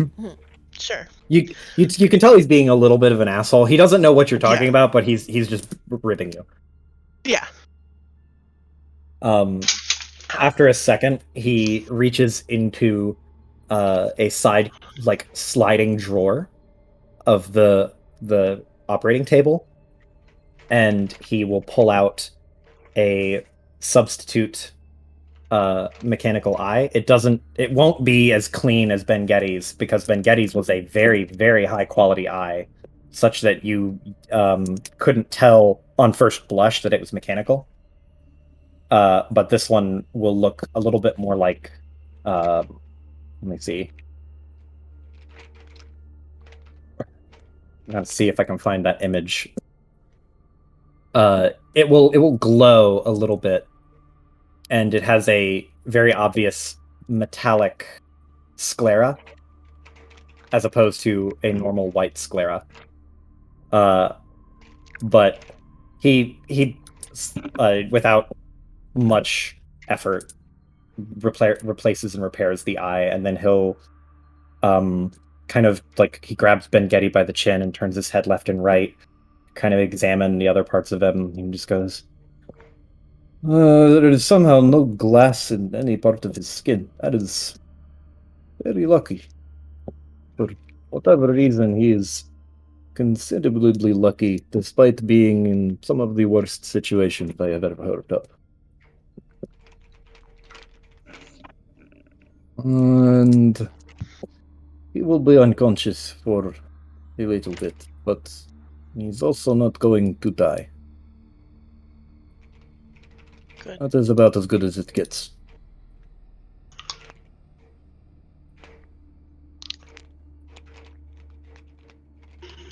So just rest then, for now. It will be rest, and he will have a very bad headache when he wakes up, but he is alive. Now, explain to me what you were doing.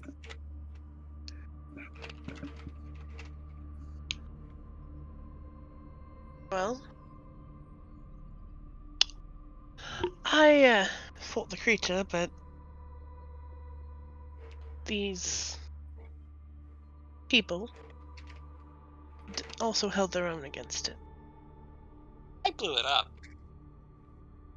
He looks back at you, at Lindis, and just goes, "What do you mean? When you say creature, describe it to me. I know it is not something simple to do, but it clearly was not a normal thing."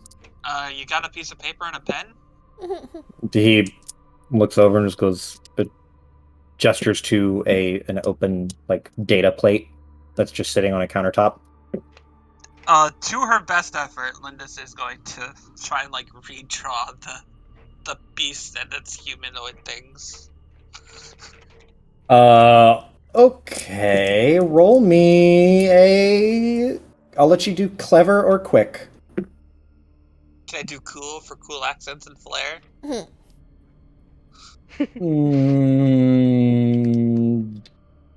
You can do cool. I will let you do cool with no other bonuses.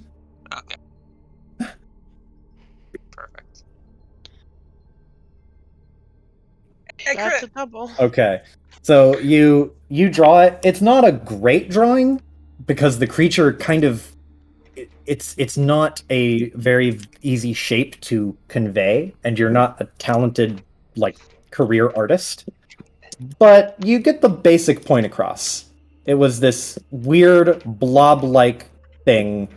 It had pseudopods that connected to other humanoid creatures, and it was very much a horrifying, abnormal type of mechanical thing. To which the doctor looks at it, and he has a very, very intense concern on his face. And he looks up at Lindis, and he is trying to read you, just to make sure that you're being forthright. Completely honest here, buddy. There's like a little, like, look. He, like, looks left and right, and he as he scans your face, and he just goes, This is a bit. What is the word? Insane? Yeah, well, I also blew it up, so... If you blew it up, what is it still there? I think it got away, but we didn't do a chunk of it. Berserker lady over there took a piece of it. You have a piece of this thing.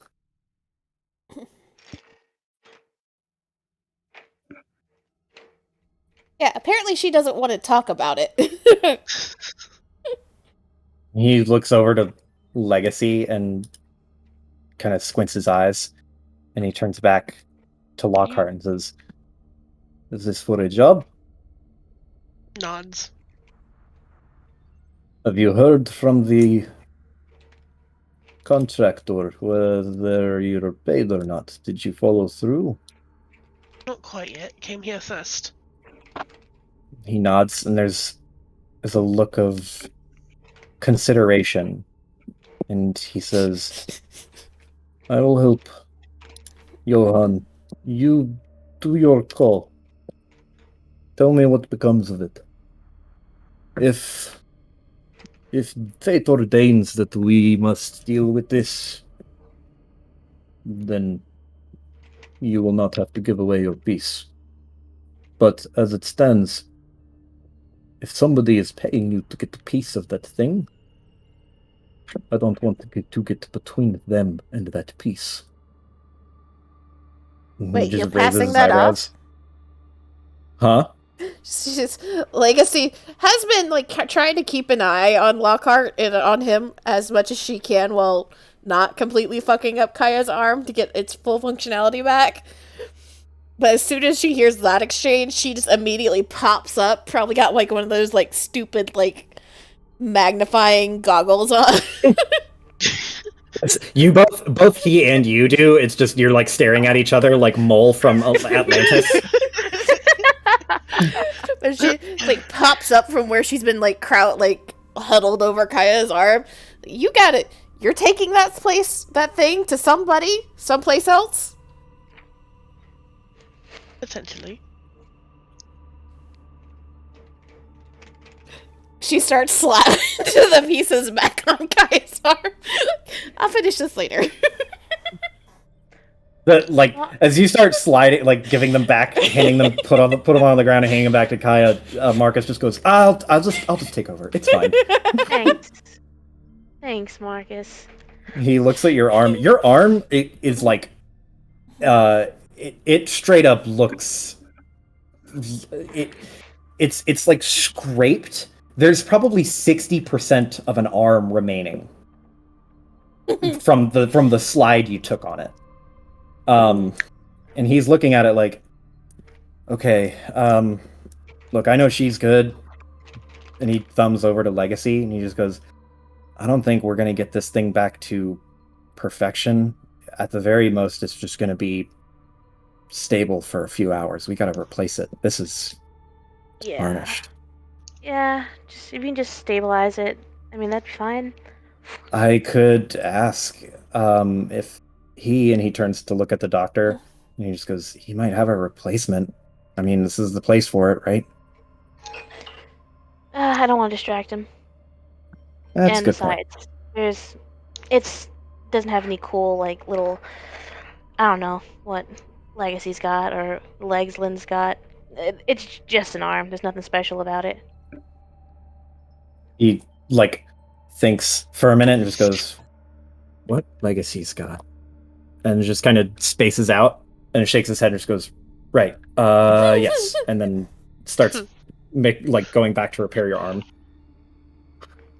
The doctor's looking at Legacy as you approach now. He just goes, what do you want me to do? Take it from her? Oh, I didn't say you have to do anything. If she's going somewhere, I want to see where she's going. The first step is to contact the employer and see what becomes of this contract. Yes, and I also wanted to see those images. He looks... And why do you need to see those images? What is this? What images?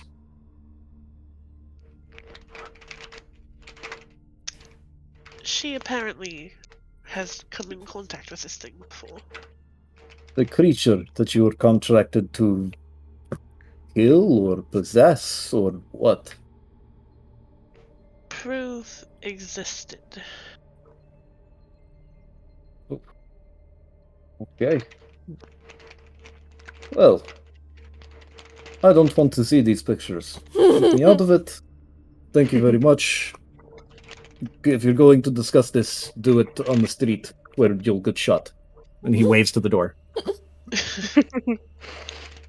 And he's just going back to Ben Getty, and he is just doing some general like maintenance on the eye that he has put in.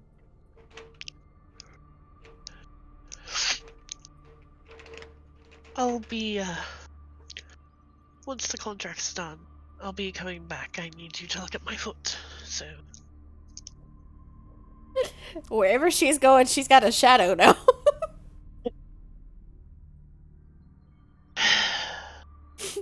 I'll head upstairs. The So we can- upstairs is you mean street level?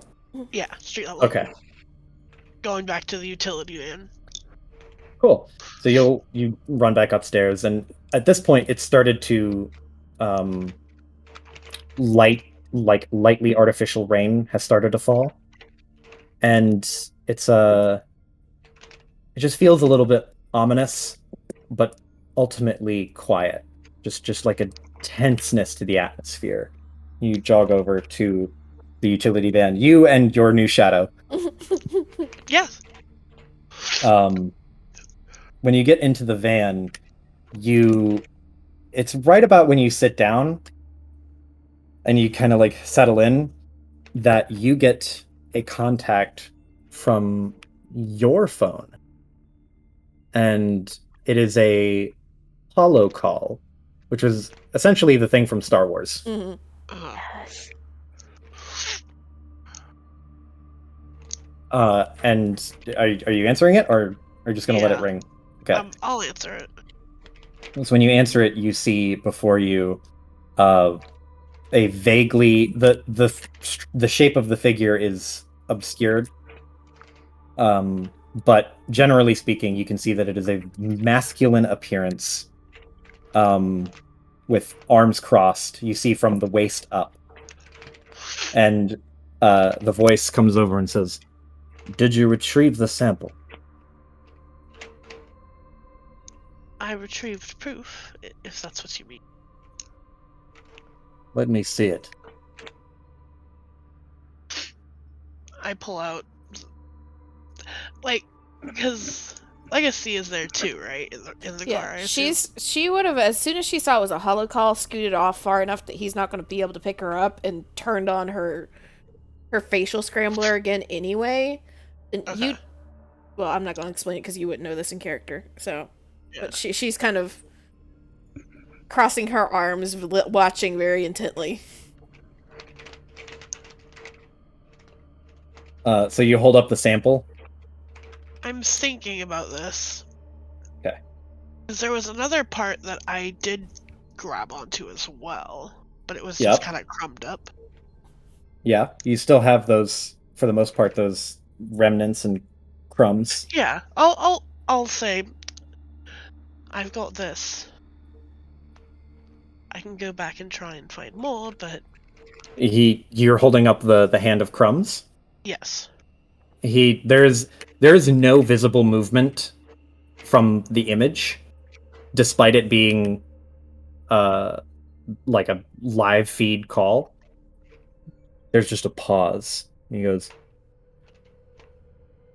"I've done my own digging, and I think your services will no longer be needed. Despite your pathetic sample, I think I've got what I need. Luckily, chaos ensued, and I know people. Good luck in your own endeavors." And the call just ends.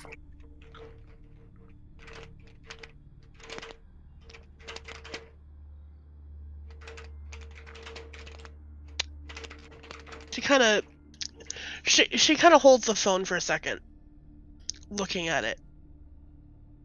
He just bailed on a contract. Yep. Yep.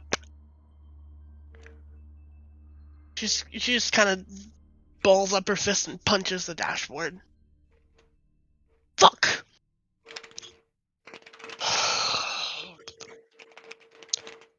Slimy goddamn sleazeballs. Can I go check on the two? You know, if they're breaking contracts, you can break contracts on your end too. Care to explain who that was?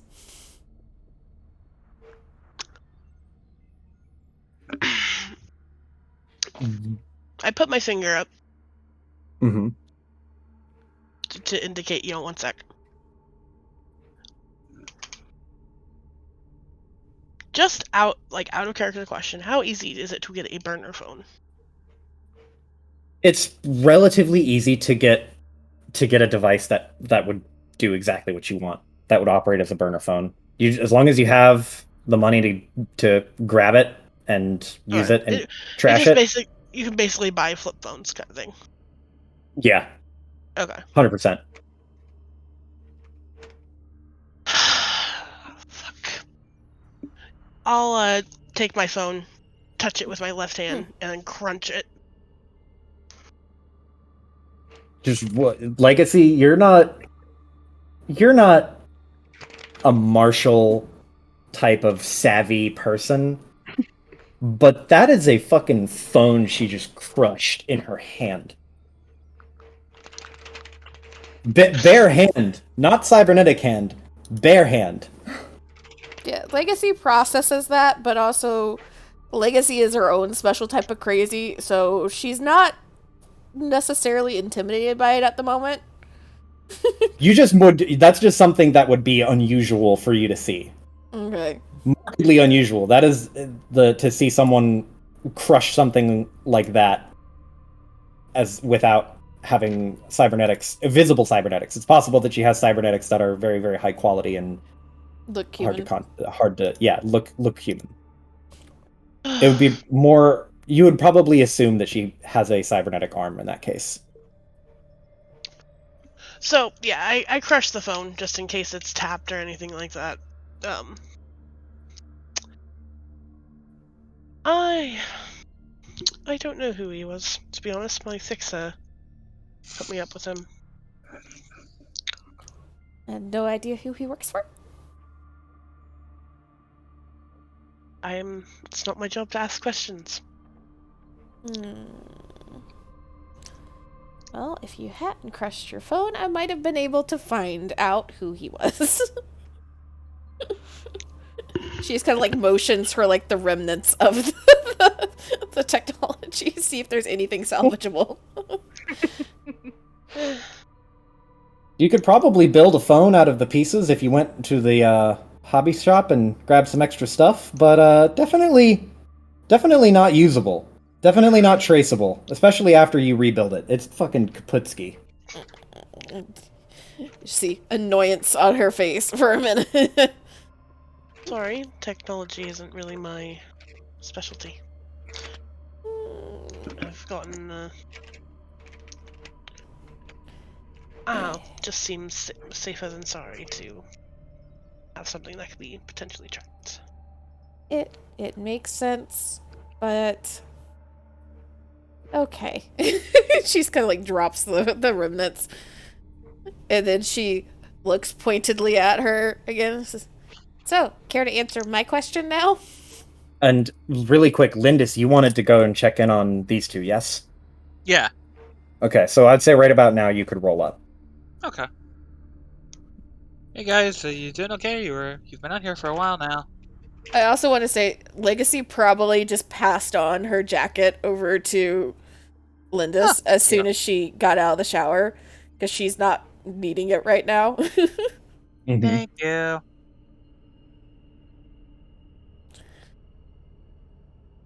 Well, her contract just fell through, so that's not great for her. She needs to answer my question. Mind me again what exactly you wanted to know. Why you were so interested in my pictures? Well, because I was sent pictures of what I was supposed to be looking for. They weren't very helpful, but I thought potentially they were yours. Do you still Yeah. have them? You would if well, um, yes. I'm assuming that the phone you crushed would be a burner phone. Yeah. So the pictures you would have access to still, because they would be cloud saved. So Yeah. you'd still have access to those pictures. If nothing else, they're probably at home kind of thing on like a home computer kind of thing. So Yes. Oh, I thought you were gonna nothing say they're like, fancy, but yeah. I thought you were gonna say they're like printed out in like a manila like So, folder. Berserker Lady doesn't have a job anymore? Is what I'm hearing? My name is Lockhart. Oh. Don't need to call me Berserker Lady. Oh, okay. Shush, Do you she needs want to a answer job? my question first. I asked a question first! I gave you the answer. Okay, you actually said that you still have them? Or did you, like, show them to her or anything? Oh, okay. Yes, I do still have them somewhere. Pull out my phone, my other phone. Roll me 2d6 Oh as no. a luck check. Oh no.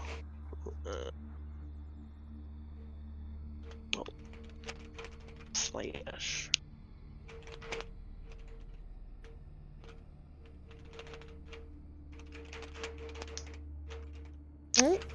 Roll? Roll?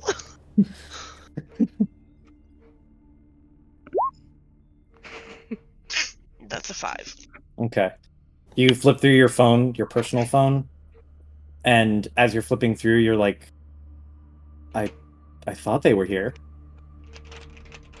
You're not entirely certain, but you're pretty sure they were here. You don't see them anymore. Did you download them? Or maybe left them on your home system? Were they in the burner phone? Now you've totally forgotten where they are. Okay. You didn't forget what they looked like, but you did forget where they are. Okay. I'm not sure what I did with them. Just show me what you have. I can confirm it that way. Damn it. I'm being more than helpful here.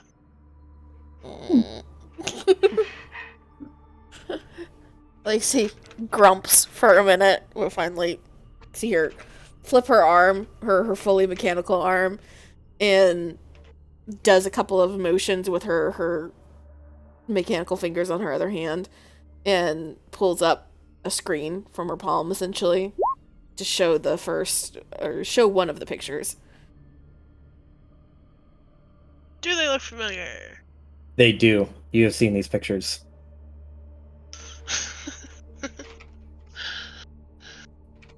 Seems like we may have had the same employer. Same. That's all I need. And she just, like, turns, hops out the truck, starts heading back inside. She's got hacking to do. Well, seems since we're all connected in this somehow, you want a job? Well, I've got no other contracts. How much you paying? However much would be acceptable. I will let you pick. I will say it will cost either 6 cash a session, or you can go up by a burden of 2. Okay, Joe, I want to say you let us hire D with just our funds. Like Yes. This is true, but D was also like a shoddy low down detective person. Okay, well, I was trying to get a reason for her to stick with us, but I'm not paying up that much. Hell no. So, Never mind then. Suit yourself. It's Legacy in the distance. If it means anything, I'm gonna hack the fuck out of those bastards. Yelling over the rain.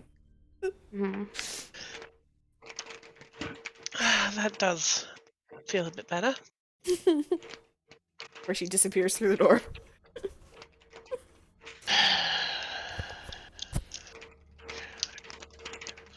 I remember there was a Red Bull can in the background. Yeah, one of the pictures, it was literally like she threw a Red Bull can, and as she was turning to run or some shit, and so she caught Yeah. the picture of the monster with her flying Red Bull can as she was turning to run. It's like the camera focused on the logo for some.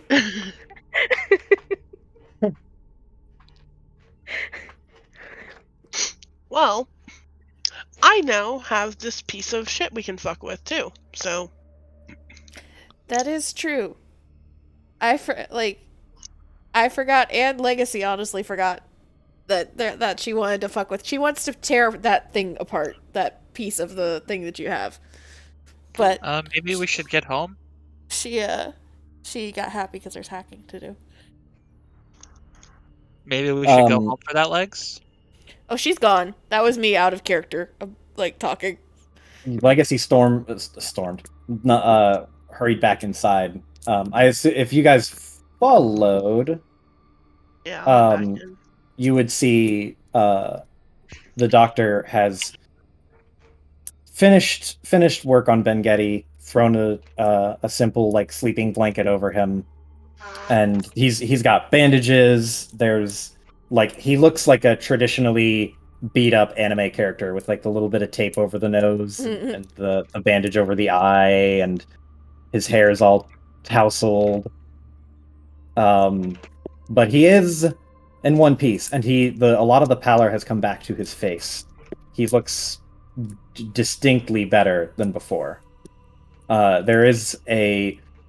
It's an IV, but it's like a compact attachment that you cinch onto your arm, and you can like replace it with a like a syringe bottle as opposed to a hanging bag. And he's left Ben Getty on the table, and he's just like leans back and sits for a minute and rubs his eyes. Just goes, "It's not going to be a comfortable bed, but he also will not be comfortable waking up no matter what, so I don't give a shit."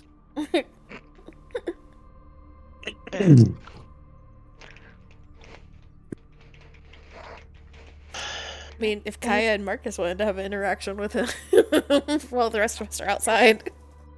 Yeah, sure. I mean, Kaya's beat the fuck up. I imagine the adrenaline once her fucking quote unquote mama bear instincts have subsided.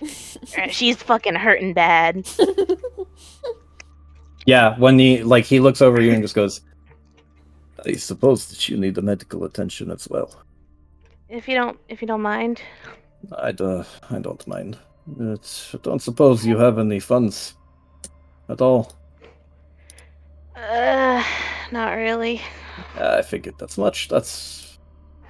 He shrugs, just goes, "That is what it is," and he wheels his chair over to you, and he'll start just repairing and healing some of your wounds. And between the two of you, I'll give him a boost, or not a boost. I'd give him advantage. So he wheels over and starts patching you up. And while he's patching you up, Marcus looks over to Ben Getty and looks at him and just says, "So, you know that guy, and you know that woman?" And he nods. "Yes, his name is Johann Ben Getty.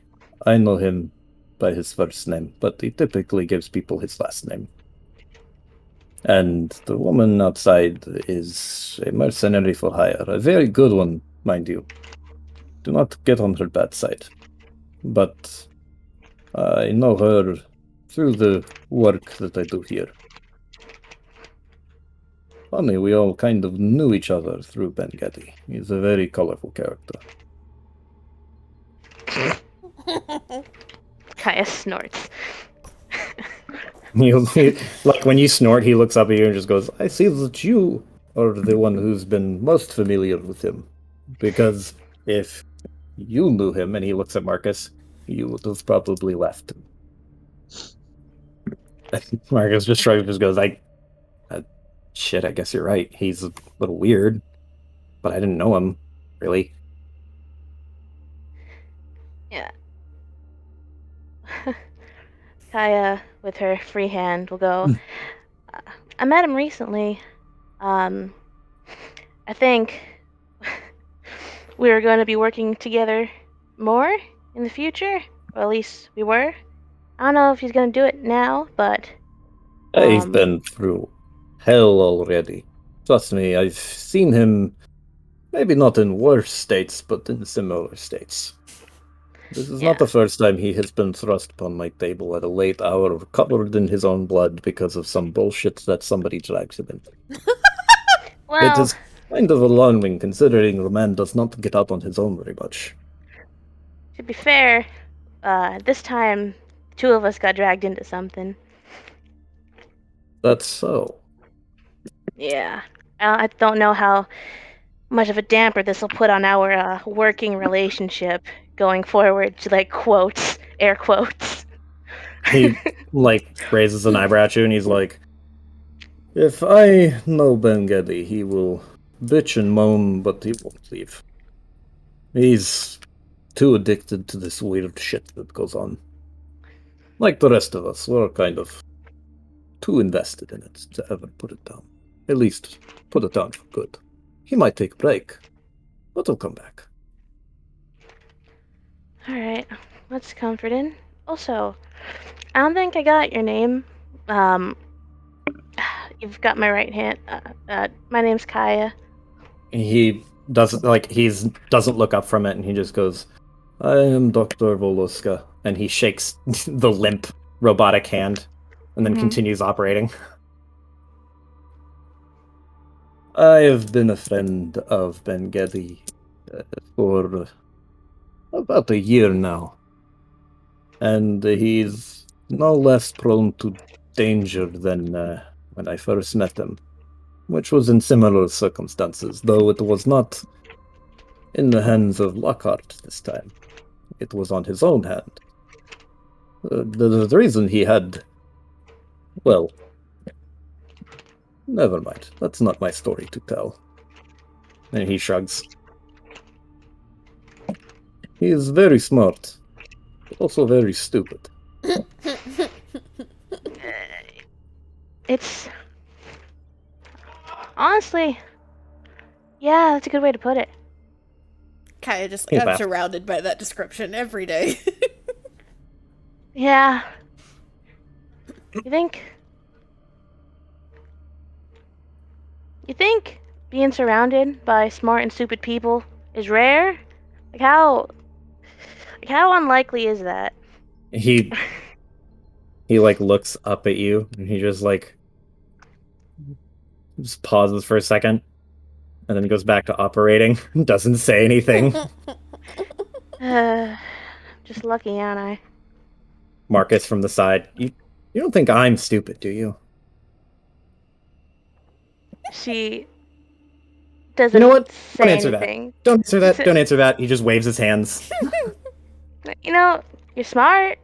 Thank you. I will take that compliment as it stands.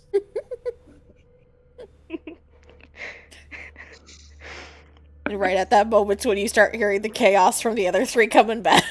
To just They all accent bust it. Christ. She says she goes to Dr. Veloski is like, do you have a painkiller? I hear them coming back. He reaches into the pocket of his lab coat and then pulls out a shoddily beat up white bottle. The label has been scratched off, and on the top he has written painkiller in She marker. takes it. No fucking hesitation. She hears them coming. And he's like, I would not recommend taking more than 4, but feel free to take She 4 takes. after a break.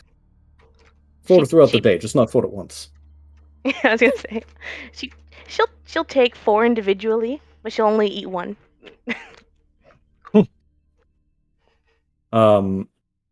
He takes the bottle back and slips it back into his pocket, and everyone else bursts in right about now.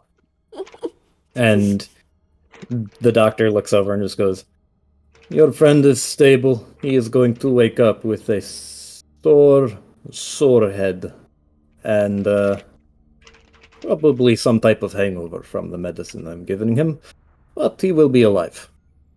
For better or for worse." Oh, that's good to hear. Legacy, without like even asking, walks over to Bingetti and like opens his eye to examine the fucking replacement cybernetic. The replacement, like the sclera of the eye is black, and it is a blue glowing kind of can I post a picture of an eye to well, that's not quite right. I don't know. It's functional. It's not going to be as high tech as the one that he had before, but when you look at it, you can see that it's like got a blue glow to it. As soon as she like sees that, there's like this pause, and she kind of tilts her head, and she looks over at Kaya, and with like her other hand, she has like gestures towards her like her facial scrambler. It's like, why didn't you tell me he had a false eye? That's why he was so freaked out earlier. Do you have any idea what he saw when he looked at me? Not a human. He looks up at Kaya and just goes, "Did you know he had a false eye?" Did Kaya know? No, there's no way you would have been able to tell, except for the moment he scanned something and told you. Yeah, okay. Which was after Legacy went left. Yeah, it's after Legacy walked away, at which point he was like, "What the fuck? What the fuck?" Yeah, you didn't tell me until after he met you. He's very cagey about it. He does not like to give away things like that. It is dangerous for someone in his... He just vaguely gestures to him. Line of work, I guess, if you call it that. He doesn't want people to know what parts of him are cybernetic and what parts are not. That's a good reason. Yeah, it makes sense, but that explains way too much about that interaction earlier. She'll hop around back behind Marcus, kind of lean over his shoulder, examine what he's doing. Did you give him this eye, or install it, rather? I did install it and it will work. He will, no doubt, not like it, but it will give him vision, which is what I want to give him, at least for the time being. He will repay me in some way, I'm sure.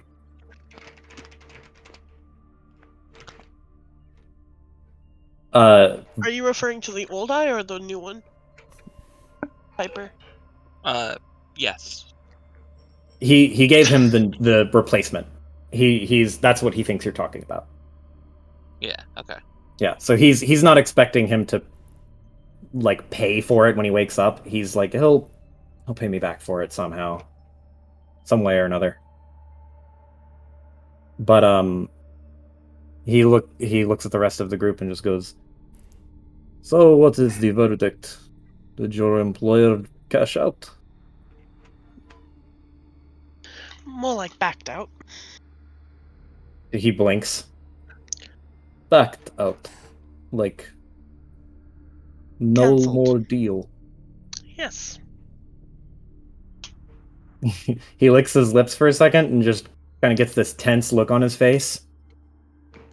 So, what do you plan to do about it?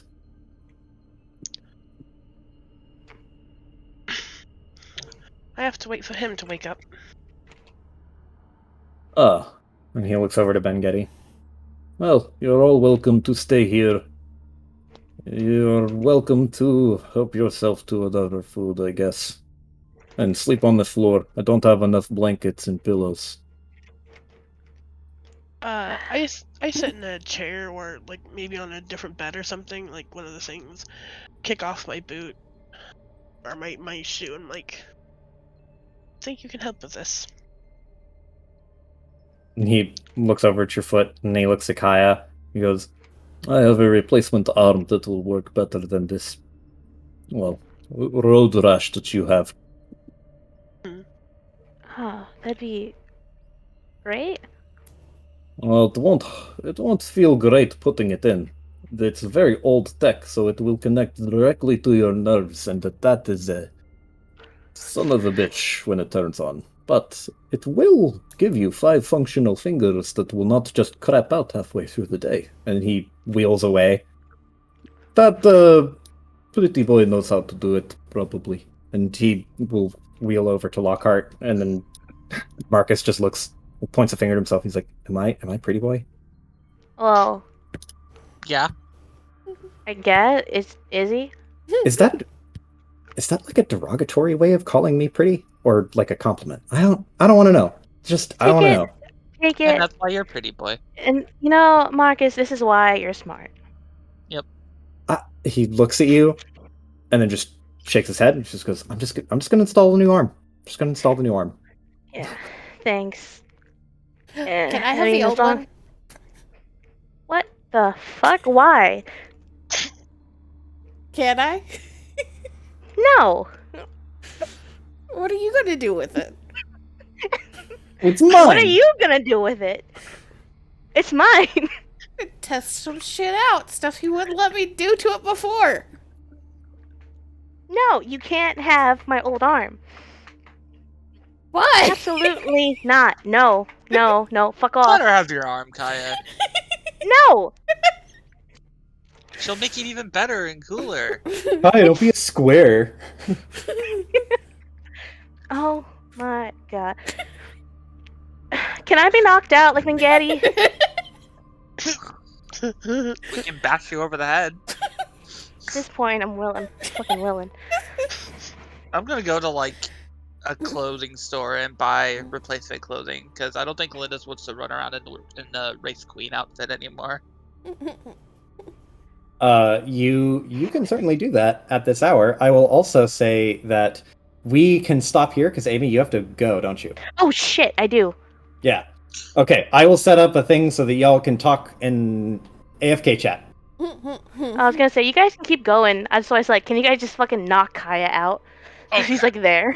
Okay. Yeah, it's okay. Keep going. Just No right more over Amy the head. notes. Continue. No more Amy Okay. notes. Kaya gets put The- to sleep for the arm. Yeah, the adrenaline down is just she's out. Yeah. And she's like halfway through like fighting you on not getting the arm. She just like slowly starts slurring and just like slumps. She did take painkillers. Mhm. It's true. Yeah.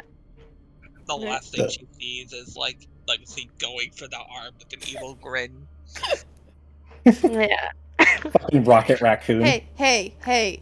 Legacy was gonna help with the replacement. She knows enough about cybernetics. She can help. Fucking, she just wanted the cast off.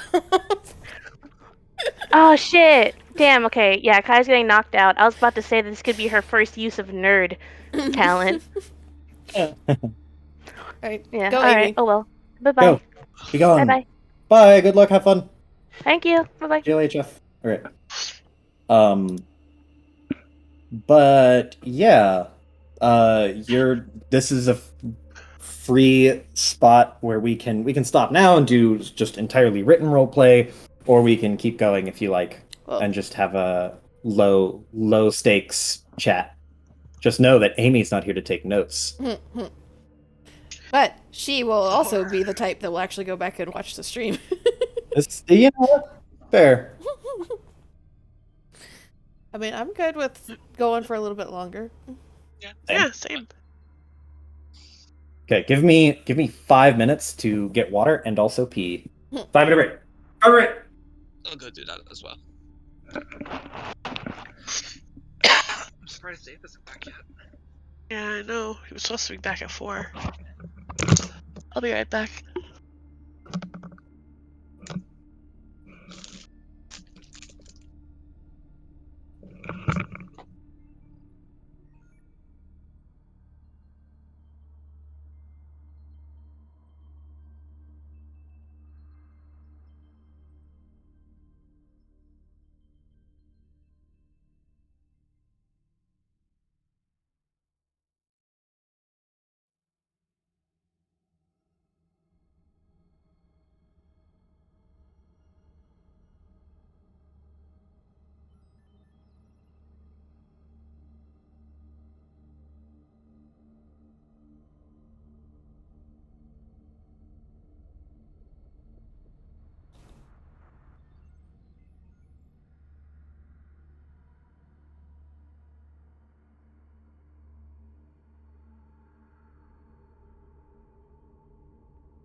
Amy, aren't you supposed to be gone? No one shows up. No. They take a while to show up slowly over the course of like half an hour to an hour. So I just put in a message at like, hey, send a message when anyone is ready to hop in a call. In the meantime, I'd be here, because Everyone else is on though. bathroom break right now. Big oops.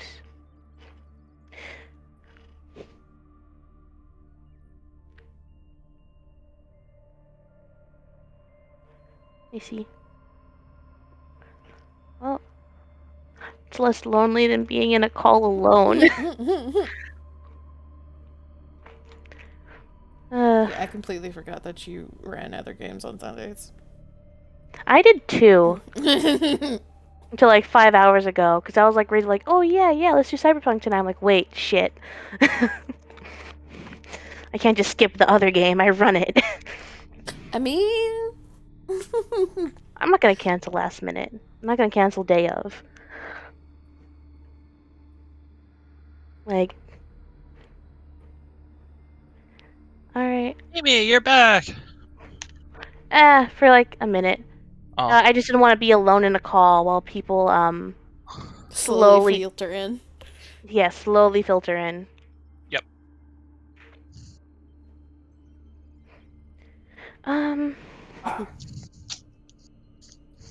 Is John? I remembered like right as you, like Lindis was having to like deal with giant blanket towel. Like, oh yeah, they're actually similar enough in size that they can share clothing if Yep. they need to. Mhm. Yep.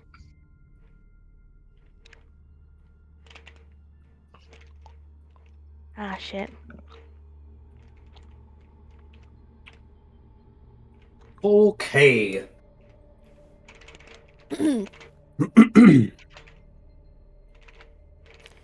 Ugh. I have returned. Amy, the fuck are you doing here? Everyone is taking too long to join the call.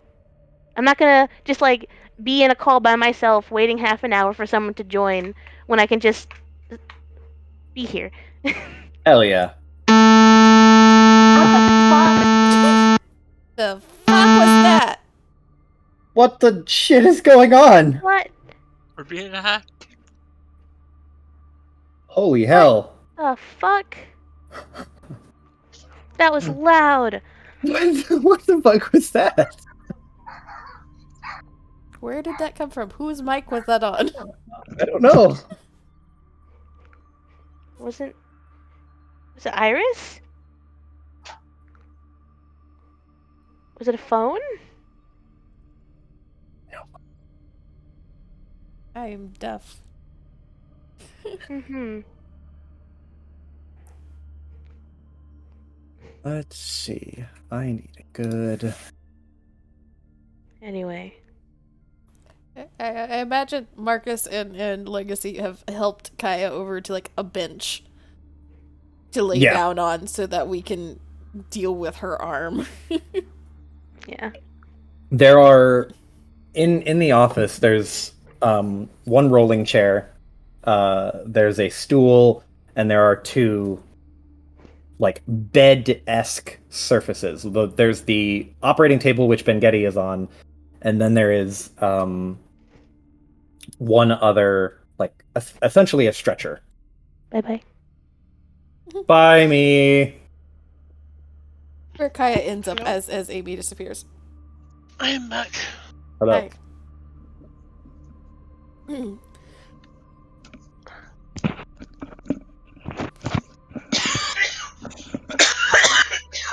So, Don't die.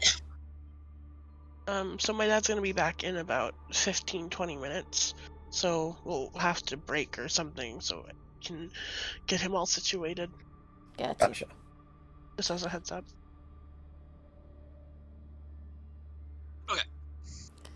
Hello. Yeah, so maybe we should move to like a cafe or something.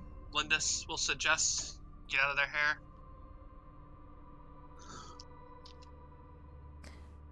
Perfectly reasonable to me. So is Lindis trying to move Lockhart away? Because I thought Lockhart was about to get her foot fixed too. Yeah. Oh. Lindis, Legacy, and Marcus are the only uninjured people out of the group. Here, we'll give you our number so you can be in call with us while we're at a cafe. So Marcus, Legacy, and Lindis are gonna run to a nearby late cafe/bar Yeah. vibe. I thought Marcus and Legacy were fixing Kaya's arm. The arm, they're replacing it, and the replacement's not going to take long. It's literally just unplug the old one and plug in the new one. It would take a little bit, but not long. Gotcha. Yeah, it's a lot easier than repairing the really, really damaged one from scratch to functionality. But nonetheless, just tell me where you guys are going, and that is where you will all be. I want to make a quick stop to like grab some clothing from a store, but then let's just go to like an internet cafe. Sure. So, there's a couple of like vaguely high-end stores. They're not like really nice, but they're nice enough that you could find something doable, Lindis. You can run in and buy whatever most fits your fancy. Okay. And then you guys, yeah, there's a very good internet cafe. Hold on, let me find a little place. It won't be like fancy, but it will be an internet cafe, a 24-hour internet cafe. Perfect. Which That's what he's wearing now, by the way. let me see. Punk. Dig it. Ninetail? Holy shit. Oh, no. Let me make a quick page for this. The place is called Ninetail? No, Ninetail's on the fucking jacket that you just shared. Yeah. Oh, I didn't read that. That'll be the name of the place. The brand is called Ninetail. Hell yeah. That's because I like that name. That is good. It is a good name, yeah. Let's see. 1, 2, 3.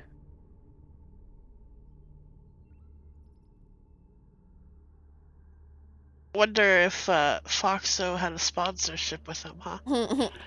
I do have a sponsorship with some feminist group. It's like a group of feminist gamers.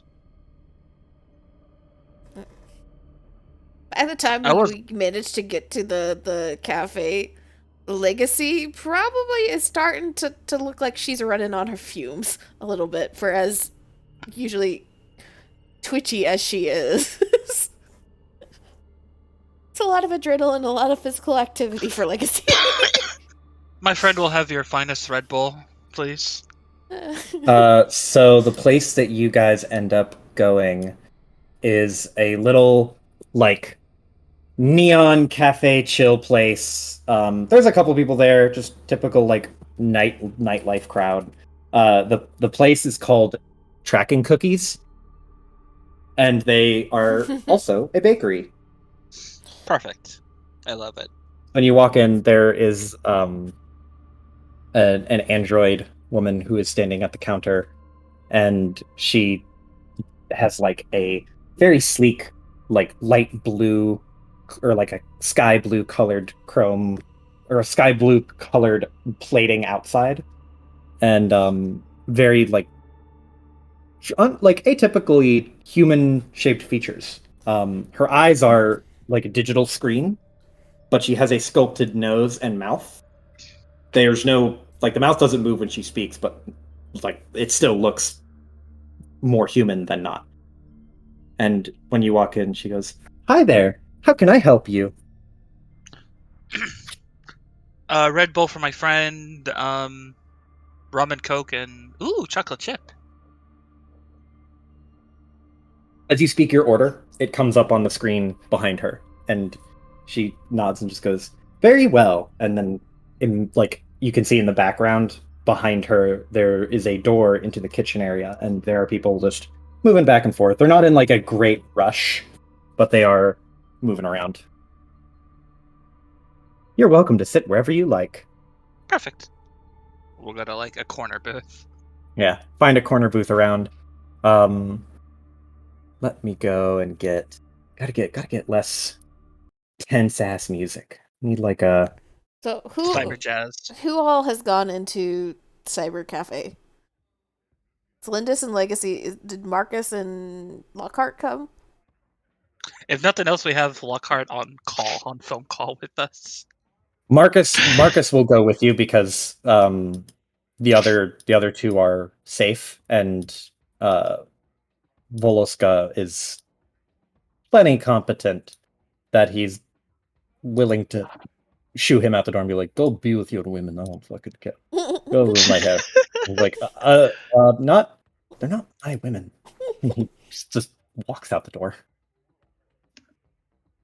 I planned on getting my foot fixed, but It would not be a long wait because he would look at it and I would say, "I can fix it now, but honestly, it's not going to be much different than what's already been put in it.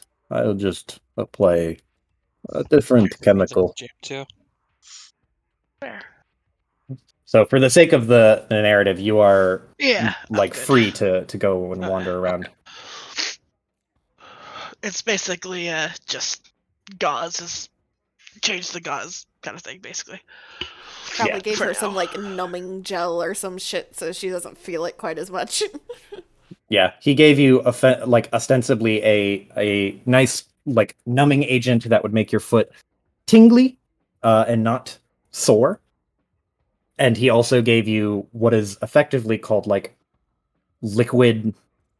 It's like liquid flesh, and it is meant to supplement lost biological material. And he has one vial.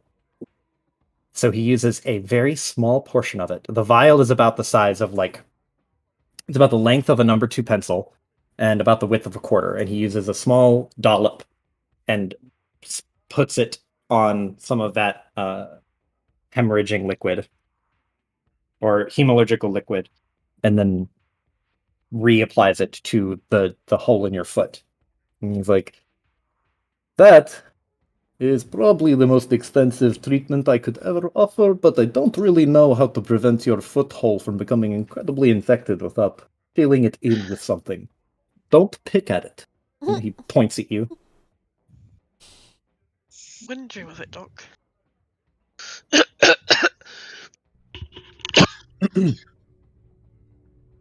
So Lockhart's with us too. I just realized we got fucking another L name. Yep. Yeah. I pointed that out to Iris, and I was like, I didn't do that intentionally. And I was like, fucking, doesn't matter. It keeps happening. But you're all vibing in the bar. And Marcus, it's the 4 of you. Marcus, Lindis, Legacy, and Lockhart. I guess he just kind of like sinks into the seat, imagining like his partial booth, and like Legacy already has a habit of either leaning on Kaya or leaning on Lindis when she's annoyed or frustrated or something. So this time it's just like Marcus is here. Leans on Marcus. You lean on Marcus and go ahead. Oh, sorry. I was gonna say she specifically sits at like one of the ends and as far away from Marcus as possible. Marcus is okay with it. He watches you sit far away, and he's like, "Cool. I don't know what I did. Cool." But you lean on Marcus, and he, like, you can't see it, but he's like, again, turning just a little bit pink. But he's you also well, are you leaning like with your back to his shoulder or chest, or are you leaning like facing the same direction as him? It's more like facing the same direction, like arm against arm. Okay. So when you lean down, you feel like a slight shuffle, and the other two, you can see Marcus's hand go up and around over her shoulders, and he's like hesitating, like, is this, I don't know what to do, and then he just puts his hand on the chair behind her in a non-committal gesture. What? Bro, just own it. I don't know Own what. the motion. Own what? I don't know what you're talking about. He just Here, looks away. Watch me, and then Lindis will like just casually just run her arm over over Legacy. There. He doesn't know. What are you talking about? Leave him alone. just leave him alone. Marcus, Anyway, you're okay. Lindis is going to update her large following about what's happened today. And how she fucking blew up a giant tentacle monster. The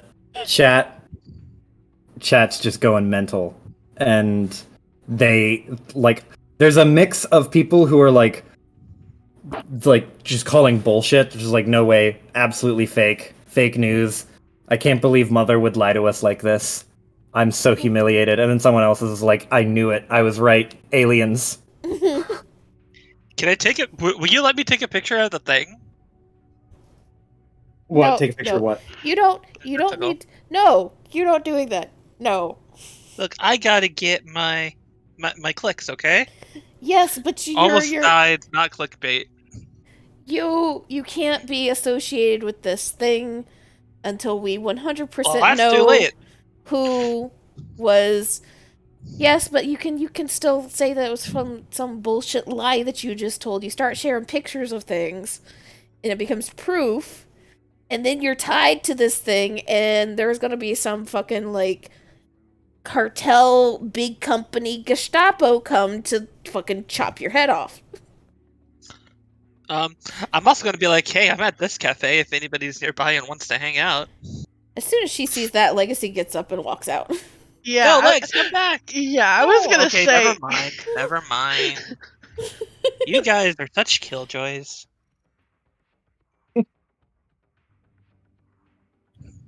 Do you not understand that we just saw something that potentially would get people to be killed?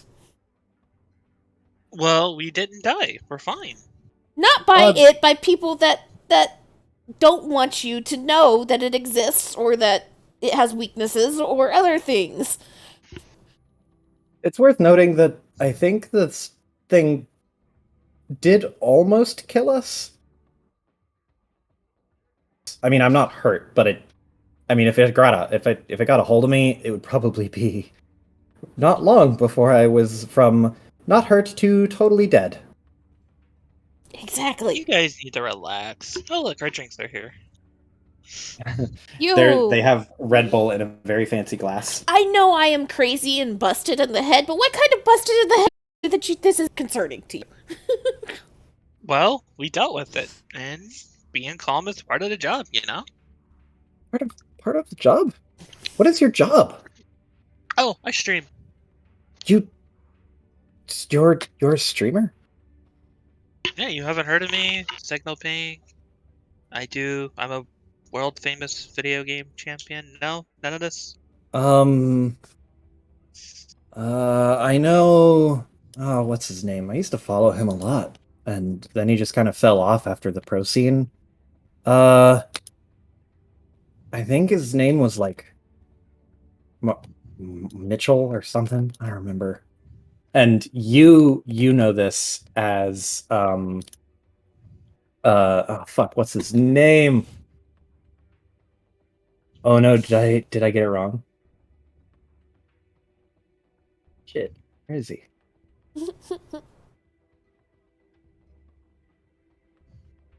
Hold on, I have to go search through my fucking my Did he follow database. the fucking guy that we outed? No, not him. Okay. But let's see. It was one of the. It was a major player. You would probably recognize the name, especially once I find it. I just have to find the fucking thing. Damn it.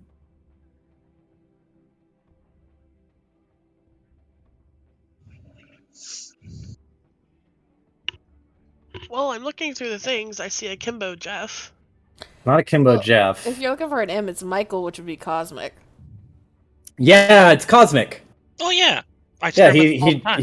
he's like Mitchell, Michael, and then you know him as Cosmic? Cosmic, and he goes, "Oh yeah, him. Yeah, I watched him for a Yeah, little bit." he was on my team.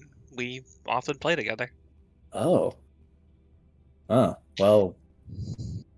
My bad. I know him. That's okay. Well, rather like know of him, I guess. No, it's fine. A lot of people aren't in the gaming scene, so I don't blame. Fair. Yeah, I was never good enough to be in the gaming scene, so I just watch streams of it every so often. This is all beside the point. Anyway, yeah, I don't know if streaming this is a great idea purely because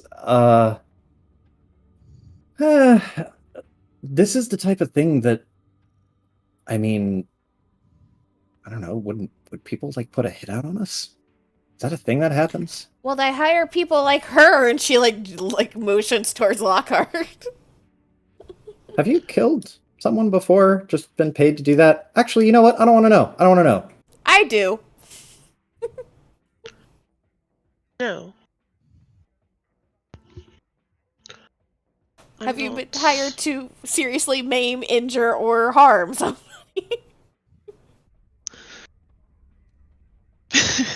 I will let you pick. that depends on your definition of hired. That's a yes. That's a yes. She punched out a tentacle monster. I'm pretty sure she's beat up people before. I don't want to be beat up. Well, she's not beating us up, so I don't think she's gonna do that. Well, I'm not worried If it about make- her. I'm worried about the other hers that they're gonna send after you for posting shit. If it, I'm not posting it, okay? Jeez. Jeez. if it makes you feel any better, killing people is against my code. Oh, we have you- codes now. I mean, like Batman. Holy shit, what are you? What era do you live in? It's 2077. I mean, that's well, yeah, but you know, I watch old comic book movies. Lockhart kind of chuckles a bit at that comment and just sips her drink.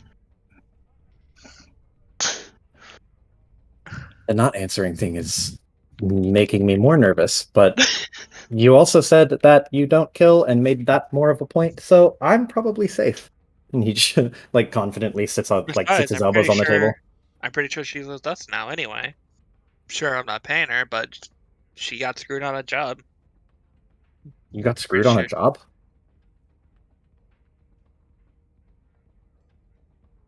Okay, so I'm just gonna point this out. It was one thing when Linda said that, but when Marcus said it, she stiffened harder. What?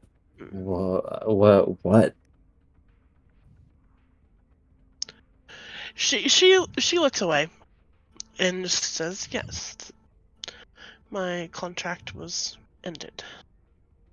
Without Oh. payment. Well, shit.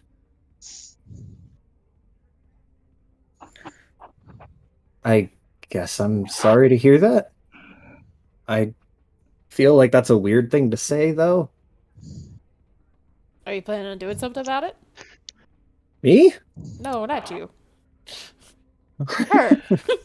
At Marcus's comment, a kind of sarcastic smile, or a small sarcastic smile, kind of crosses her face. Yes, I do plan on doing something about it, but I'll wait. That I'll have to wait until Johan is better.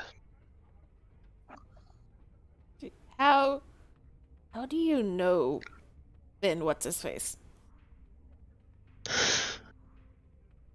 He's a friend.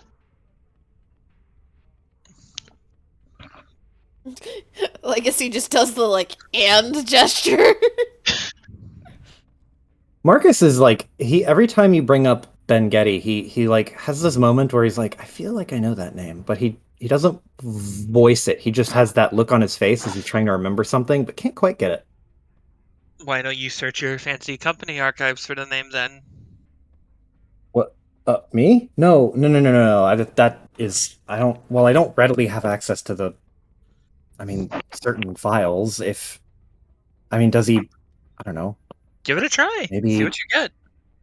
He pulls up his smartphone on his arm and begins to I wouldn't Sift through- suggest that if I were you. why? Do it anyway. Duh. Legacy just kind of like slowly puts her hand over like where the holograph is like popping up to stop I was it. just gonna look through the org chart, but I mean, Just let him look. it's not. I'm not gonna like go through any dicey files. I We don't have still access need to to that know sort of stuff. why scary Merc Lady is telling us to not look for the name. She's not gonna answer that's a us. good point. She's been speaking in half Half answers the whole time. I've given plenty of answers, actually. You've said nothing at all. Oh god, we're gonna die. Okay, how about this? I'm not willing to kill anyone, but I am willing to punch them out. Does that make you feel better? No. She was looking at Lindis with that, and she kind of crossed her hands and gave a very sarcastic smile. You can punch me out all you want. I don't really care. You're not the first person. Yes, but I doubt any other person can punch as hard as I can. She You don't- just shrugs. What? Why? You don't look like you can take much of a hit anyways. Why are can't. you antagonizing the fucking aggressive body hit person bodyguard? Why not? She's a Because person it- like everyone else. Doesn't matter Okay. what she is. Yeah, but it does if she can beat the shit out of you. She can beat the shit out of me. I don't care. What? What? Why? She is sitting right here. Pain hurts. It does, but I'm not gonna let people silence me. I've never let people silence me. That's part of my whole thing. Is it I- silencing you just to beat the shit out of you? Yeah. Do you know how many people I've had attack me just because I do activist work on the side? Well, I mean, no, but he like just doesn't. He doesn't really know what to say. He's just like, I just don't want to get the obvious bodyguard pissed off because I don't. I'm not trying Thank to piss you. her off. I'm just speaking my mind. Do whatever you want. It was just a friendly suggestion. Legacy's just like trapped between these people, and she's growingly more convinced they're crazier than And- she is, which is I a wanna point out- problem. I want to point out that wasn't supposed to be a threat. She wasn't saying that threateningly. Yeah. She was literally just saying, I don't suggest it. Legacy's just like moment, mild hyperventilation, and then head on table, hands overhead. It's like,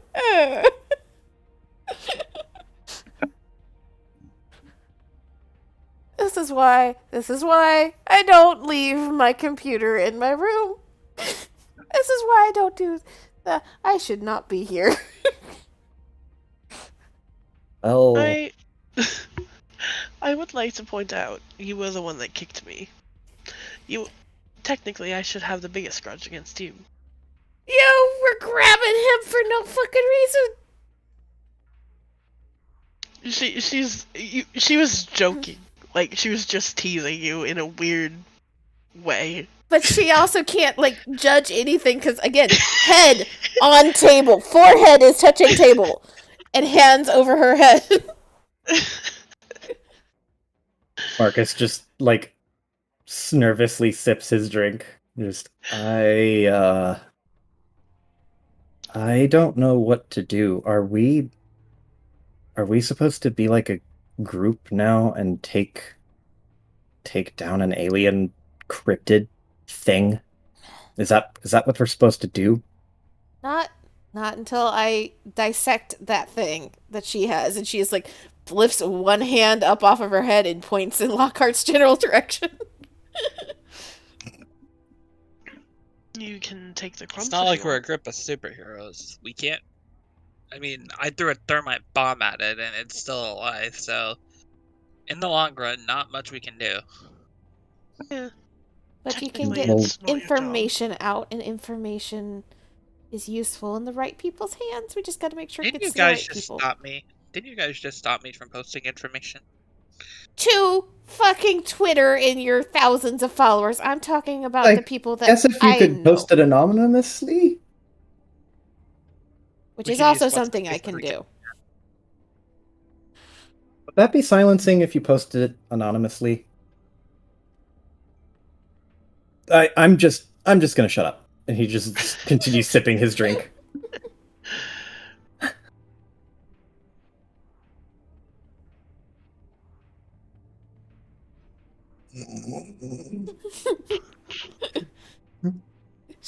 This is a very awkward booth, isn't it?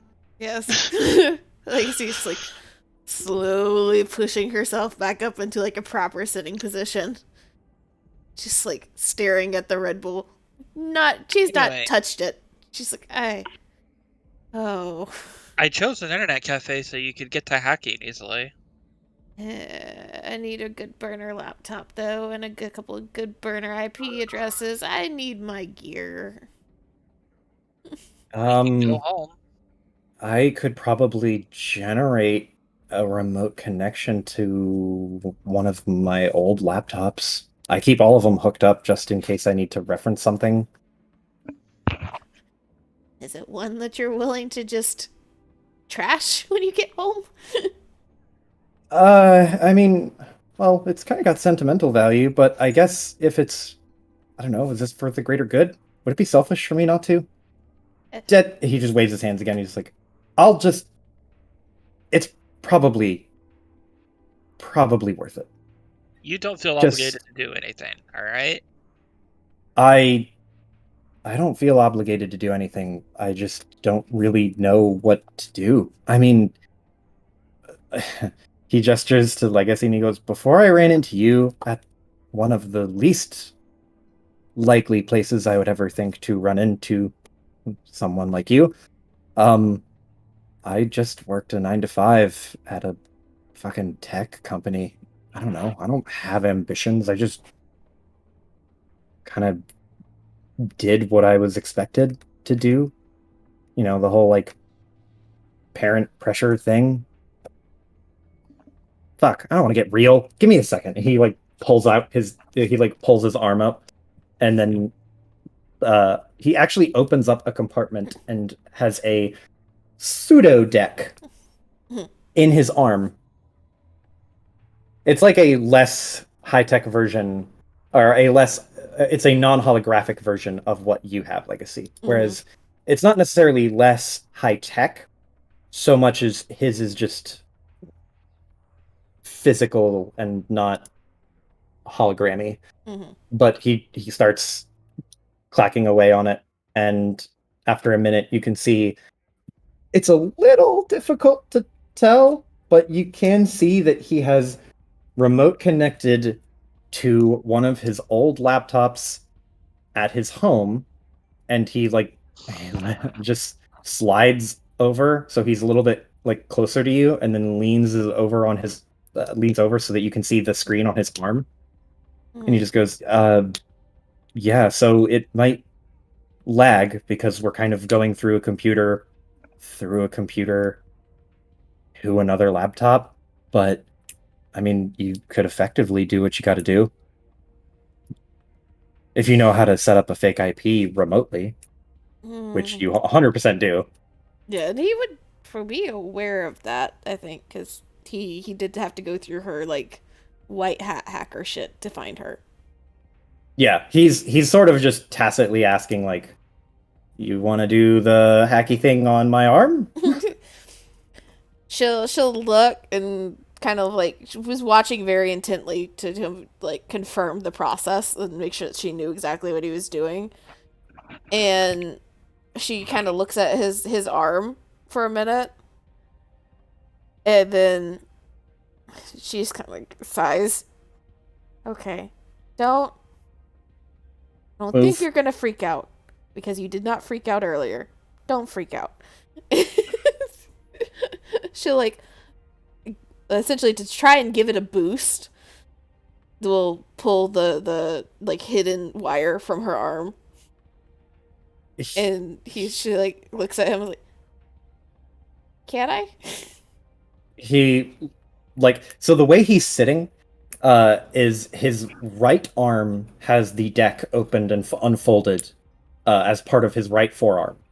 So he slides over and then has to, just by the nature of how his body is positioned, lean and put his left arm around your shoulders so that he can actually show you the screen.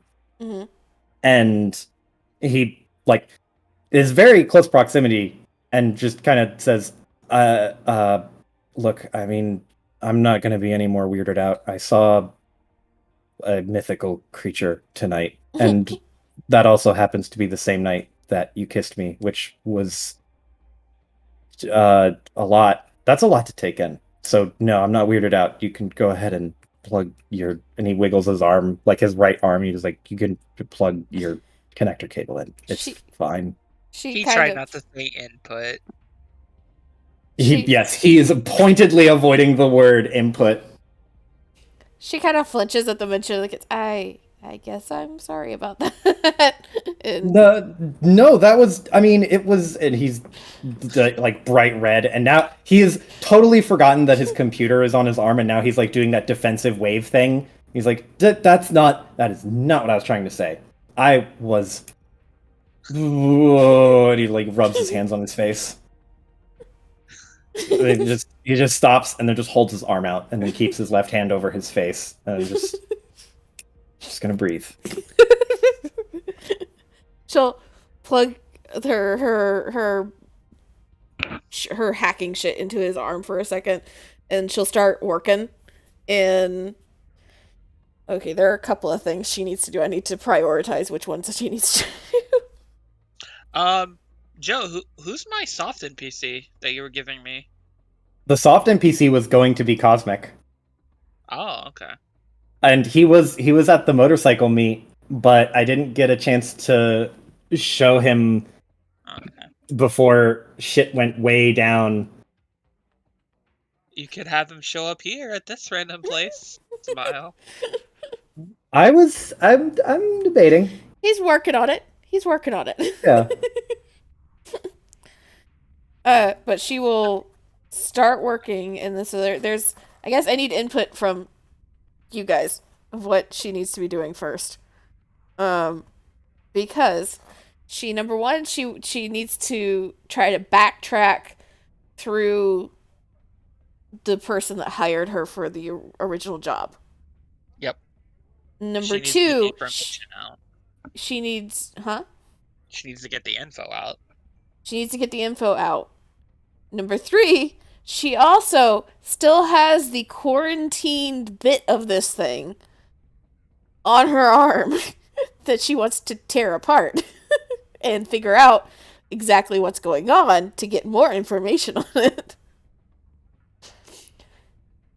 And I feel like there was a fourth thing that she was also needing a computer for, completely separate from her needing to dissect the piece of bullshit that Lockhart has. So she has a laundry list. Thoughts on priorities? A connection. Find out who's hiding it is the big one. Okay. So she will try to using a couple of generated IP addresses. She's gonna make if they're gonna try and find her, they're gonna have to jump through a lot of hoops. In going through Marcus's laptop, or computer or whatever. She will try to follow the breadcrumbs of that job listing and see how far she can go with that. Okay. So you're going to need to roll a ghost check first, which is your clever, and it's going to be how well you're able to hide your tracks. Well, give me a second to read through because I think I have several abilities regarding ghost. I believe you do, yeah. Virtual This is ghost like at the your shit. beginning of a hack. Add 1 chance to ghost, Mm-hmm. and then I have additional specialties in ghost. All of those apply. Okay. Or rather, the generic specialties and then the equipment specialties you have would both apply. Okay. So you said this is a clever check? Yes. Cool. Clever, and then let me look at my assets as well, because I think my assets give me some things too. But I don't have them all. I have to scroll to read.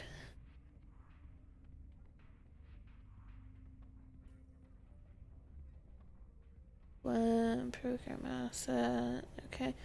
Ghost protocol. That requires prep, and I don't have prep. It's one prep when you begin hacking. You gain one additional chance on your ghost. It is. You can use cash in lieu of prep. That's assuming I have cash. This is true. This is true. I am unfortunately 100% a build that I have to go do jobs to have cash. Fair. Do you need money? No, not at the moment. Just know that we may need $1 or $2 if there's an shit. Okay. To activate a program. Speaking of money, I'm gonna see if I can contact the people that I bet money with and see if they'll pay up. How do you plan on contacting them? I assume I gave them my info when I fucking put it down my bet, or when I got their At an, info. at an illegal betting Hell ring? yeah, hell yeah. No. There was no exchange of information. You could say that you gave them your info, but nobody was giving out their info. We were Okay, just so meant I to need like go find- back over to that area when it was time to collect. It was the gambling that was going on was not like organized in any functional way. It was very much like a bunch of people got riled up, started exchanging money, and then it started to become a thing. But there was no like table or official gambling setup. Oh, you could have been more clear on that. So I tried to be very clear that the event was illegal. I'm out Very to illegal. and that makes me sad. Thank God for my additions.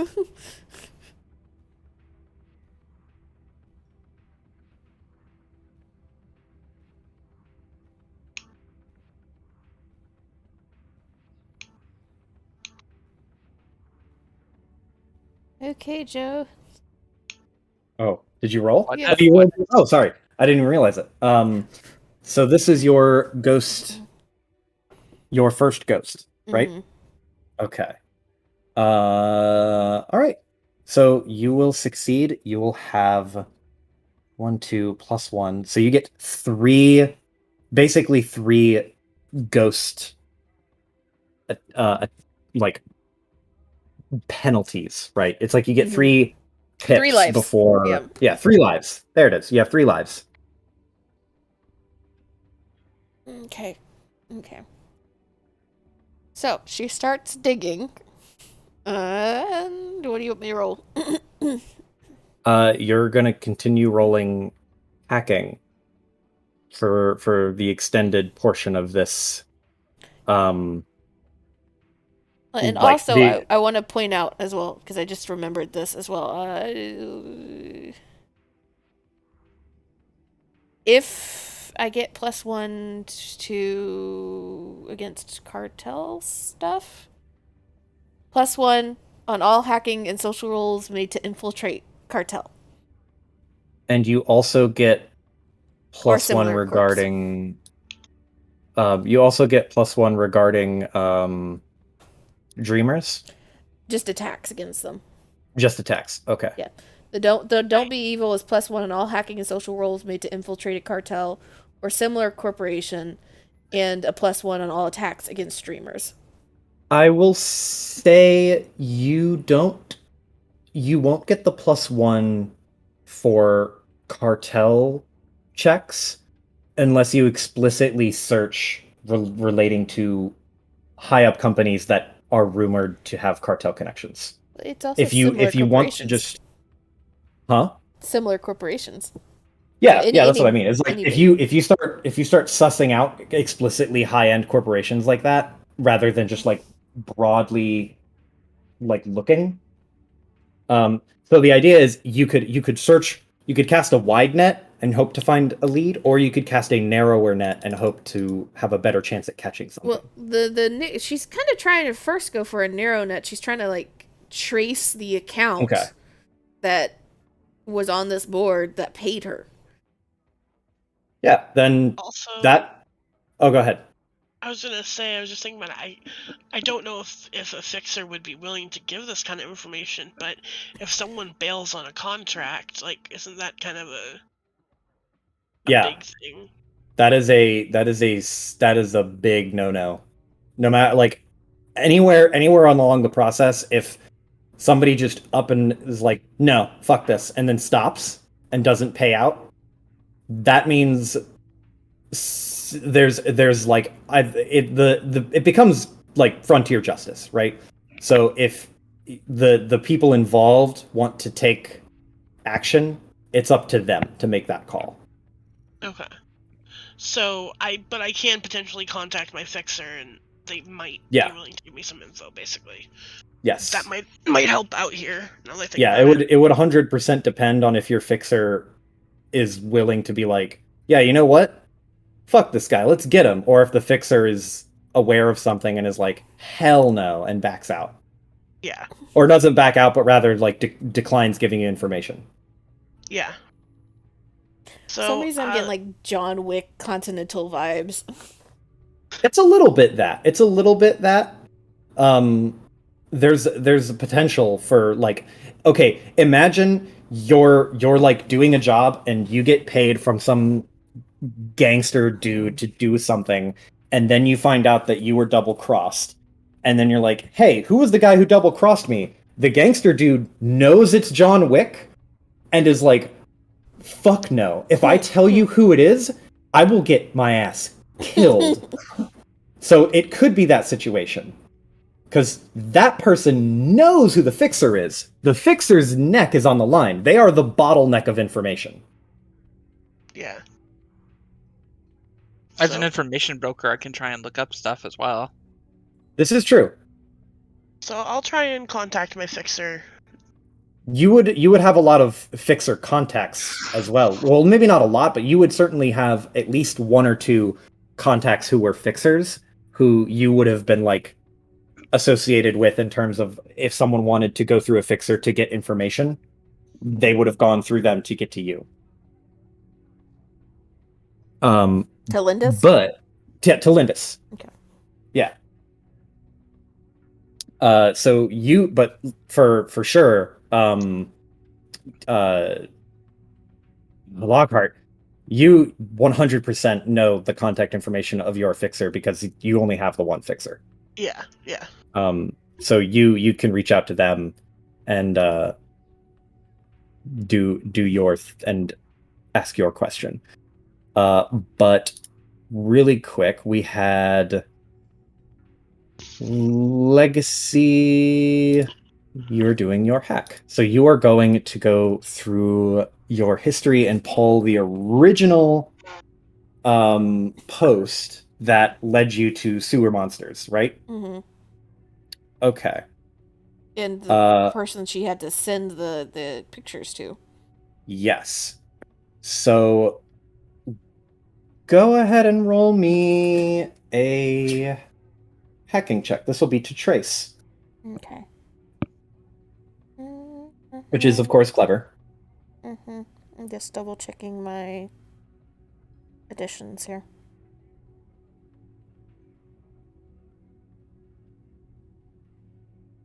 Ooh, and it's a double. Okay. So you go back through that and you find that it's obviously a burner account. This was somebody who made an account so that they could do one thing and then just bail on it. It might be difficult to get further than that because it's very easy to make an account, do something, and abandon it. But you can get more information out of where potentially it was set up. Or I will let you... How about this? You know it is a burner account. I will let you know where the account was set up on the station, which ward. I will let you know if I will. No, I think it just makes sense to say that the it was definitely an account that was made in the Adams ward. Fucking, why is everything going crazy in our home all of a sudden? Well, it's kind of always been crazy. It's just now it's getting even crazier because shit's popping off and the cartel is getting, at this point, the strongest it's ever been. I get that, but Legacy's like actually saying that out loud in characters, Oh. like grumbling to herself as she's finding information. And so it's in Adam's ward. Is there any chance of scrubbing a tiny bit of data to even try and find a more specific IP address, maybe? That is as good as it gets because of the fact it's a burner account. You could try to get like you could try, but it would only give you a smaller section of the ward, which could work. What if I but- try to backtrack and go through whatever money exchanging app or whatever shit we have now? Okay, so you're looking to go back through the transaction thing to see like who wired the money. Mm-hmm. Okay. That would be another difficult hack, but you could do it because you're going to switch gears from chat. Like, it's easy to peel apart a message board and fuck around with someone's account and where it was made and all that sort of shit. It is a different network to go through a secure money transferring bank app, Mm-hmm. or not necessarily a bank app, but something similar in function. But you can do it. And Okay. this isn't something that would happen and like if you fail, you're not going to be tracked. It would just lock you out. Yeah. And I also have a You still have your bonus 3 to- lives. yeah, 3 lives and a bonus to security systems. So if this is dealing with a security system, specialized one, maybe? Not yet. So the security system thing is explicitly about like hacking into the network that is doing security, but a secure network is just by consequence is secure. It's not actually a security thing. Okay. Let me see my programs here.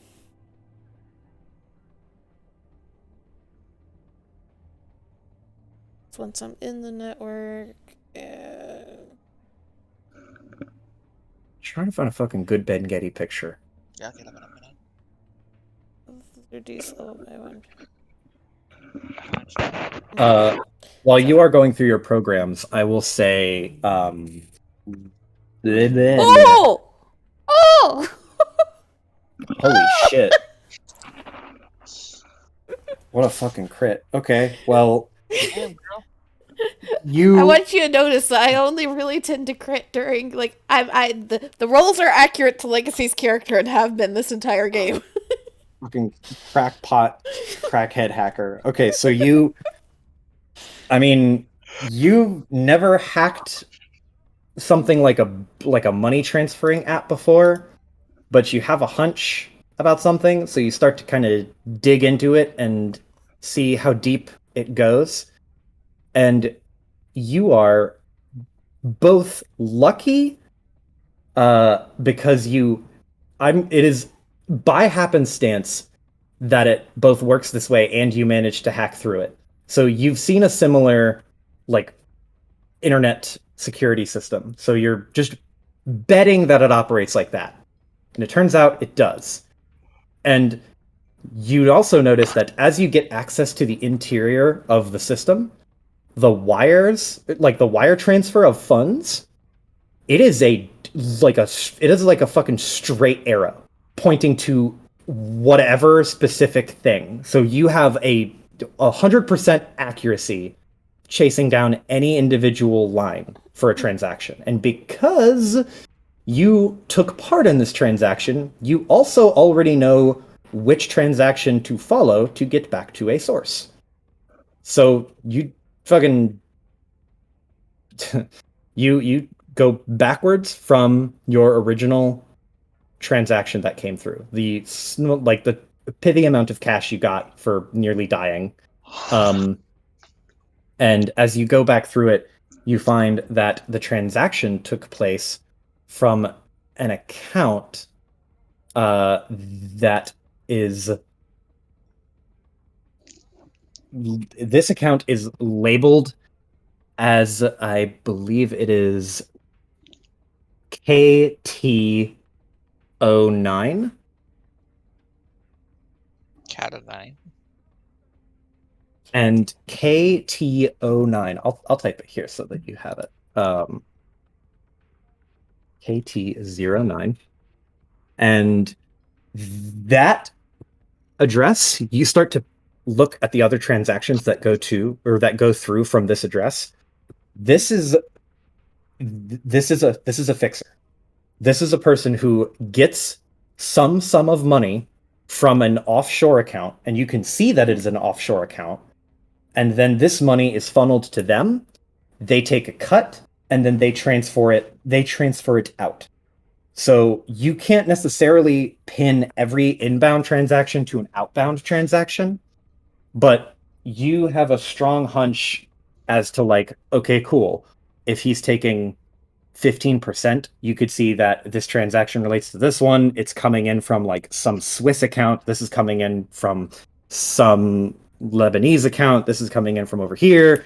And there's just tiny bits and pieces going into other locations. But this is a very prolific fixer who has been in touch with probably some very rich people. Could she maybe find out the location of where the transaction took place? Because the transactions are digital, you like, it doesn't really have like a location attached to it. But you have the information of the person who is actually making the transactions. Like, you don't know necessarily if the transaction occurred in whatever part of the ward, but you know the person who's doing it lives here. So you would have the address of the person, effectively. Of the fixer. Of the fixer. Okay. Okay. Would I know him from my information brokering stuff? It is distinctly possible. So let me see. You get the fixer. Oh my god, I was muted. Hold I on. was saying, what was the largest, most recent payment? The largest, most recent payment. So Yeah. the most recent payment you could see was an inbound payment for about 10,000 credits. And there was no corresponding outbound payment that matches what you've kind of sussed out to be like a 12 to 15% cut. Uh-huh. Does And that that was, sound like, like the the biggest amount one? that Yeah. she was supposed to get? That's what I'm trying to get here. It does. It does seem like you were supposed to get a chunk of that, and you got exactly 0 of it. So he's forcing you on purpose. So my Stop it. fixer is now fucking with me. Or is it more of the fixer found another fixer that found me, essentially? It's more like the person paid the fixer, and then the fixer has not sent the money back to the original pay person for whatever reason. So if the fixer is holding on to the cash, they're gonna have to deal with the pissed off person who hired them. It's almost like if you hand someone $100 and it's like, cool, you keep 15, give them 85. And then they call the person who's supposed to get 85 and say, fuck off. And then the person with $100 just doesn't give it back. They're going to have to deal with a pissed off person who's out $100. So your fixer is going to be staring down the barrel of someone who's willing to pay $10,000 to do some crazy fuck shit. Okay. So, but that would make no sense then. Because wasn't the person who made the contract cancel it? This is true. It's So also that wouldn't make sense for my particular situation, though. That's what I'm trying to say. if it is related to you, then the fixer has not yet either been made aware the contract has been canceled, and so they haven't issued a refund, or they are aware and haven't done it for some other reason. Got it. If It's is my situation. if it is your situation, yes. Yeah.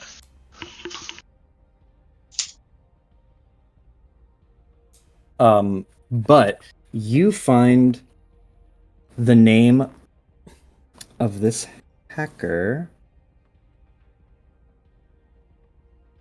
AT.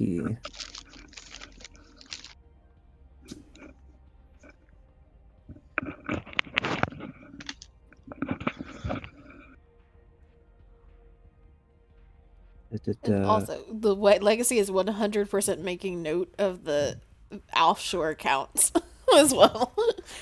Okay. There are a lot, but I will say that you could probably note down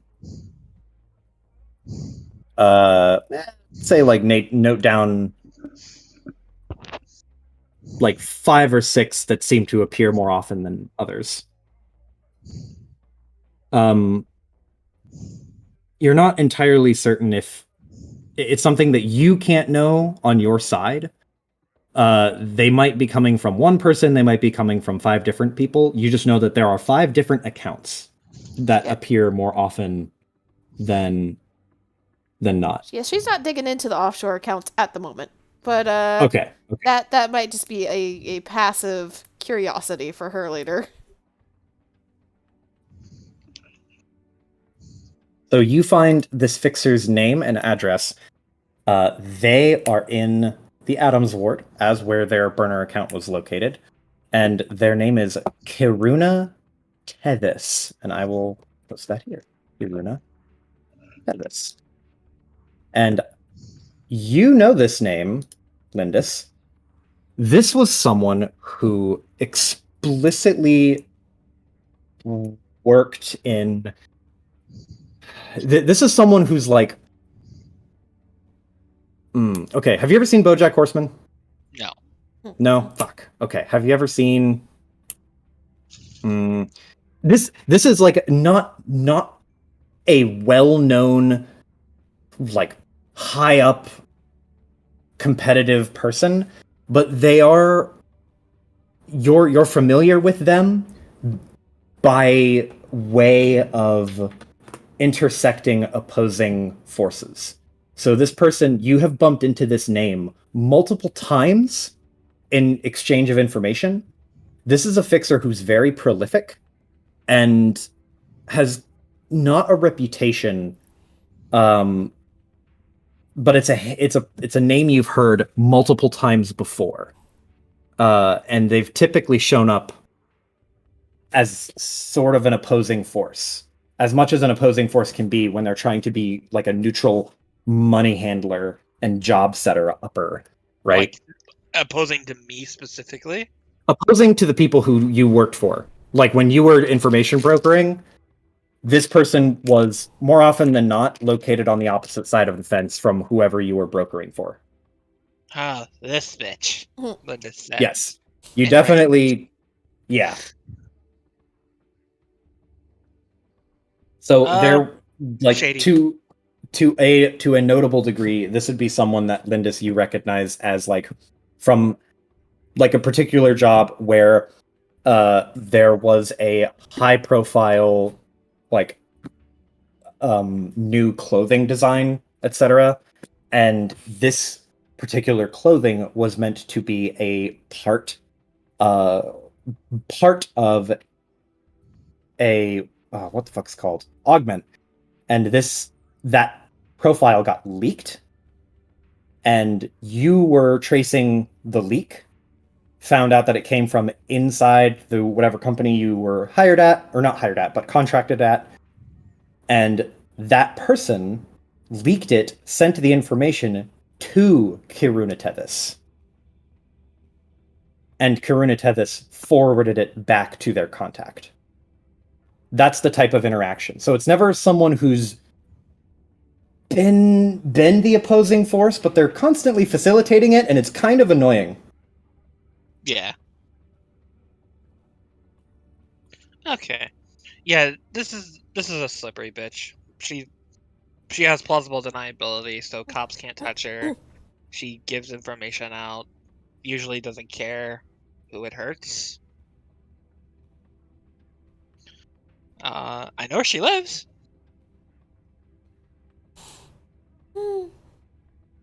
I look over to Lockhart. If you want to get your steam out. I don't go around punching Sorry. Let me finish chewing. I was gonna say, you don't go around punching. Marcus is like, what? I don't go around punching random people, you know. But they're not random. They're tied to you're getting robbed. And it sounds like they have information we need, so I think we're both in this together. I have a question. Marcus like holds up his hand. Yes, you, pretty boy. He stumbles. If this person is like actually the fixer behind all of this, what's to say they don't like would they know that this whole thing went down? Would they be prepared? Like, would they know you're coming? And he gestures to No way. There's no way Legs got caught. She's amazing. no, not you, but like, I mean, your contract was canceled. And he gestures to Lockhart and goes, would they, I mean, if the contract was canceled and they were told, what the fuck happens now? Like, do they just run? Well, is that my fixer, first of all? It is not. It is not your Okay. fixer. You could ask your fixer to see if he might know, but your fixer is a man, and this fixer you don't know the gender of. Yeah. Okay. But you know the name is not the same. The fixer wouldn't know who Lockhart is. They would have no reason to be afraid.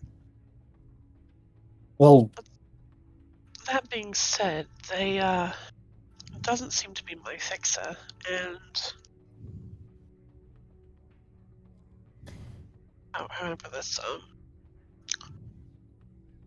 All we know right now is this person did pay out their current job, or your job. I mean, They paid my job, yes, but whoever got my pictures on the other end is at least tied to whoever is supposed to be paying you. So, following the lead through this fixer might be your best option if you actually want to do anything. I don't know if you actually want to do anything, but you seemed kind of pissed off. wait, you know, well, at least you recognize the name, right? And Marcus points to Lindis. What kind of industry did they work with? Or, I mean, did they work with an industry? Or clients? Is that a thing?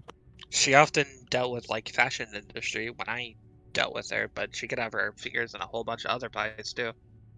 Yeah, I guess, I mean, it's money, so I guess there's not really like a need to. Oh, shit. I mean, I can go digging for more information. I kind of know people, some people, a little bit through the internet. She just kind of fades off in her rambling. Well, Legacy, you have a name and an IP address. Can't you hack into her account? Doing that through somebody else's cybernetic is not advisable. She's kind of like pats Marcus's arm. Yeah, Marcus like sitting there like, you could, but I mean, there are a lot of barriers between you and that person's system, but most of those barriers are me.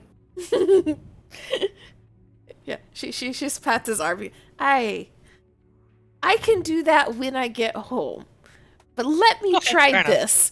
And she'll kind of backtrack again, making sure she's not leaving any traces. And she'll go on dark web and cast a net. Okay. So are you casting a net using the name Kiruma? Or Kiruna? Yes, and she will, and this is up to Marcus if he's paying enough attention and understands enough. She'll very clearly go in as chaos. Okay.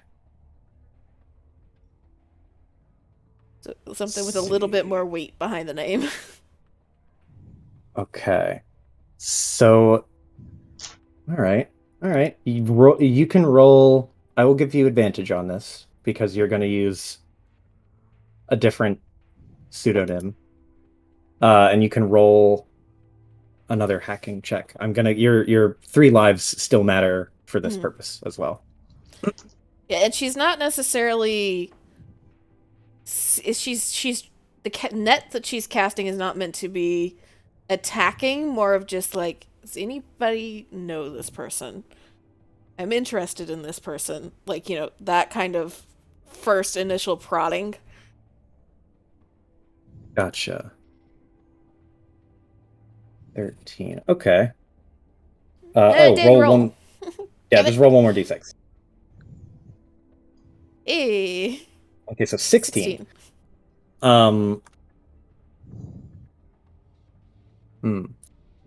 So ask me one specific question about that. Ask me one specific question you want to know about Kiruna Tethys.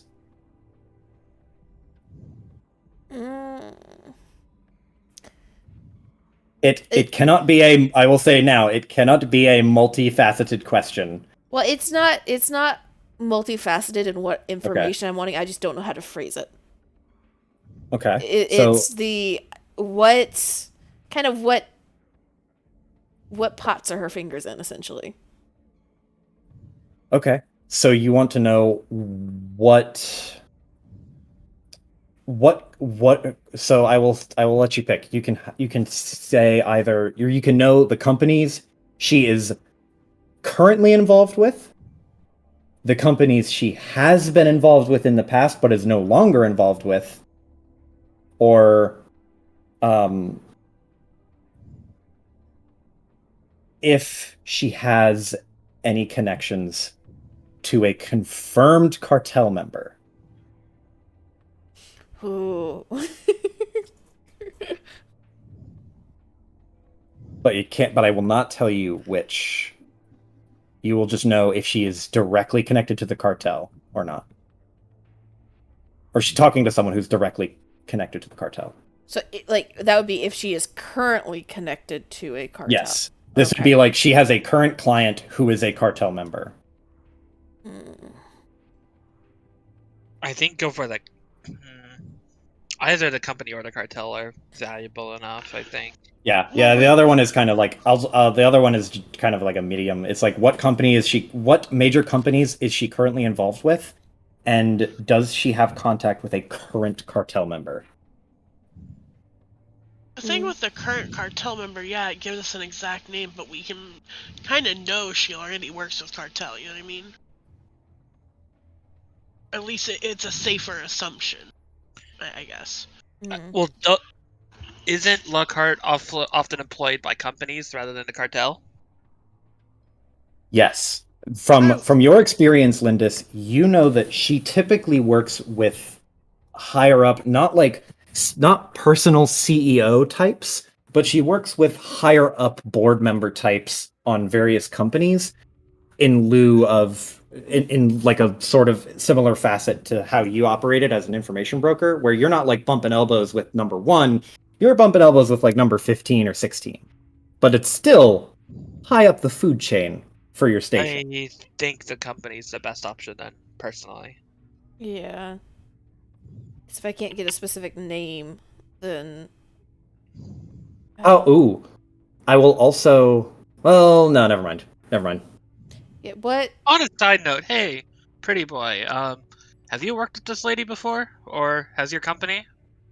He shakes his head. I don't know that name. I don't recognize it. I mean, enough. if she's a fixer, she might. It might be a fake name. Or they. If they're a fixer, that might be a fake name. It's hard to say. I guess we'll go with the what companies they are currently dealing with.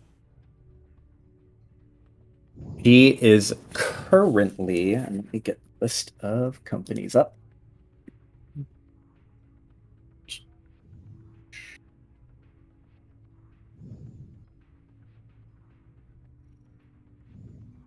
Hmm.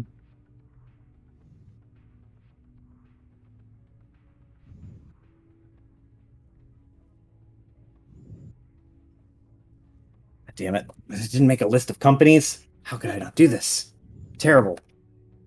She has current ties with.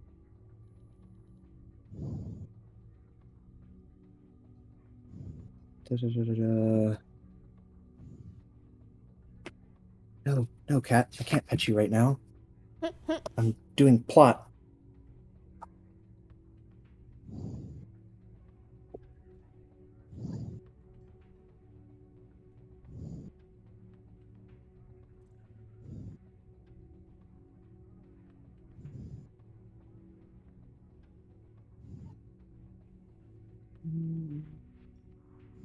Where the fuck is all the list of the companies? God damn it. Free.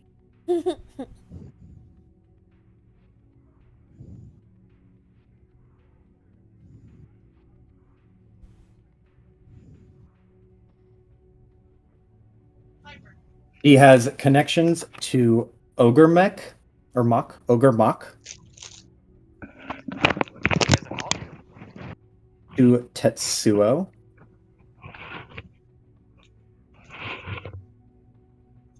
Let's see.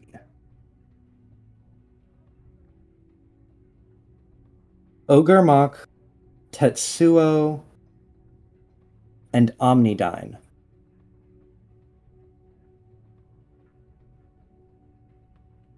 So Ogre Mach is a um oop. Ogre Mach is a like military adjacent government contracting entity. Omnidyne is a like civil engineering and revolutionary tech company where they're like built more around um kind of like construction, like futuristic high-end construction. And Tetsuo, which is the cybernetics one. Mhm.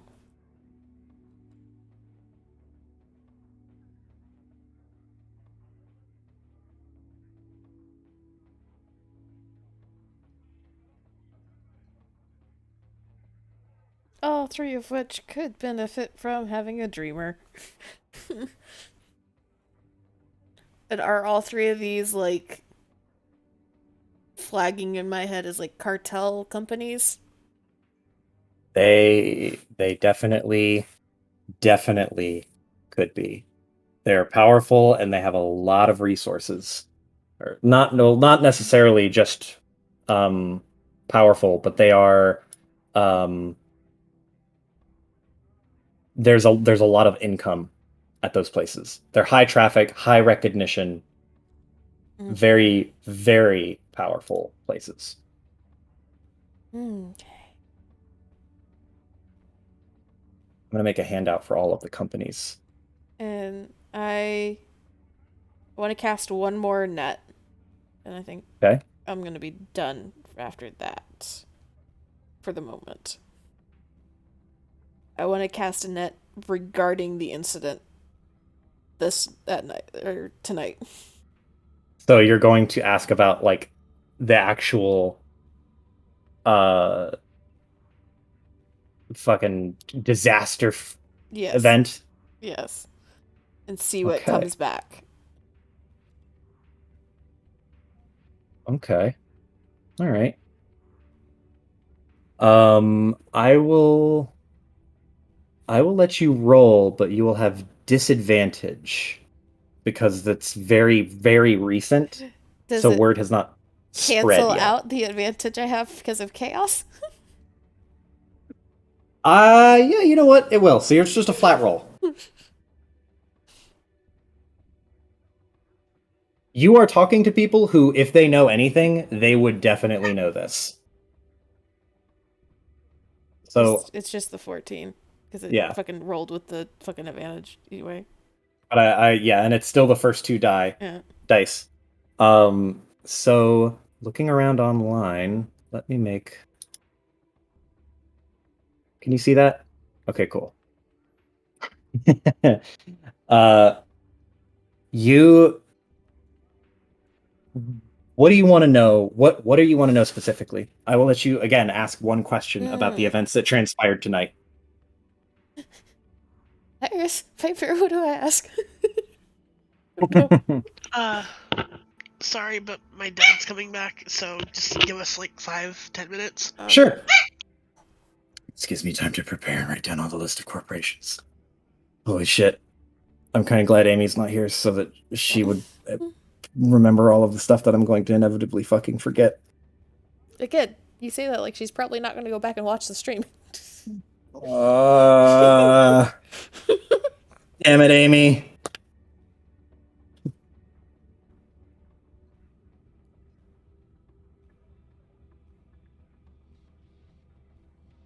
If you're going to be giving us an RP thread, I hope you're ready to RP for Marcus, Joe.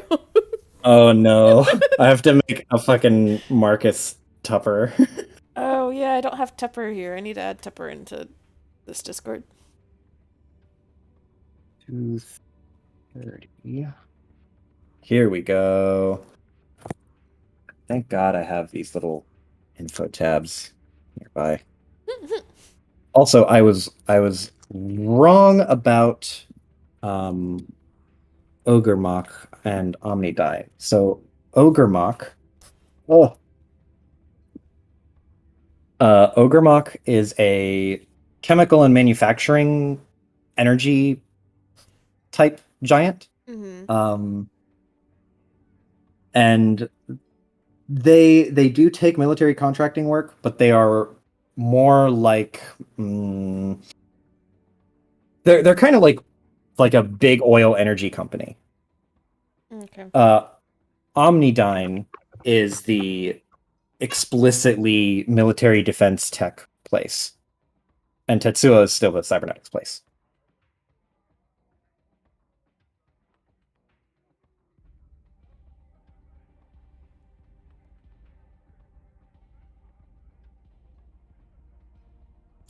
Okay, this is one of those future cyber places, sci-fi places where it's like one government has essentially been created, right? Yes. At least for Yeah. the concerns of the station. Yeah, for the concern of the station, there's only the single government. It's a unified, independent government. Okay.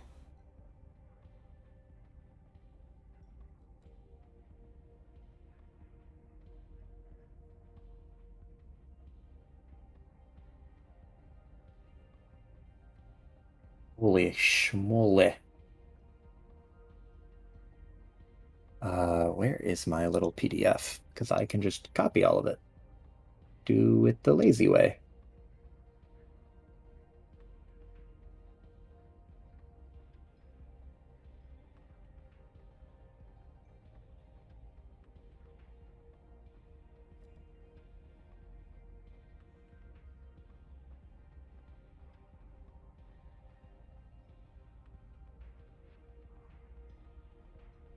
Do-do-do-do.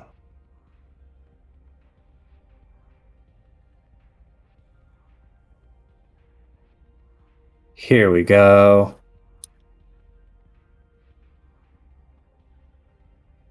What are we doing? What? I am copying down a laundry list of of major corporations.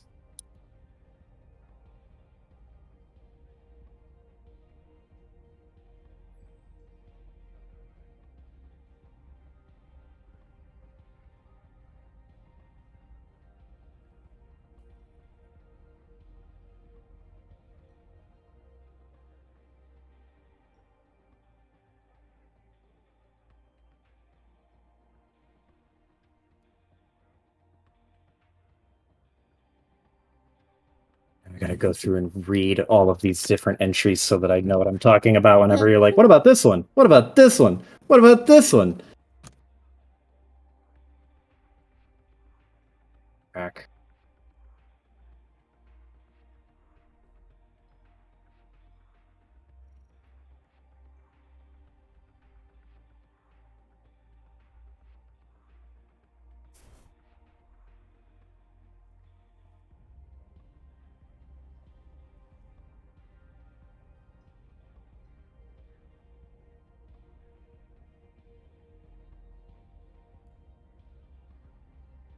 I have got to get rid of some of these tuppers.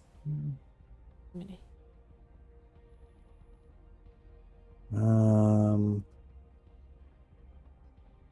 Morningstar. Goldenrod.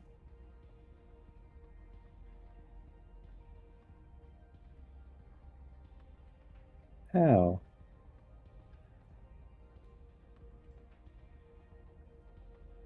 Cat, no. Why are you scratching my feet? Stop. No. I feel like tonight, for some reason, has been the most gremlin energy that Legacy has been. I think this has been an incredibly productive gremlin night. Aside Very from good. The basic gremlin energy of like, I'm gonna go hunt for mole people in the sewers. Yes. Aside from that.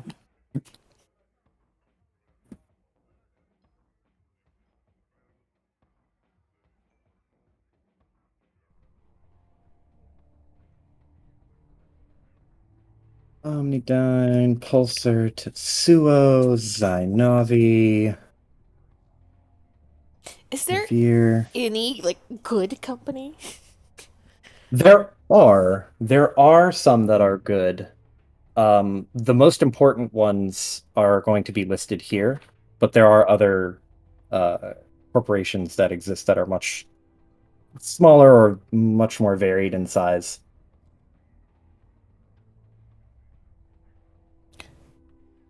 But is there like any like in this lore a like cartel company sized company that's still good?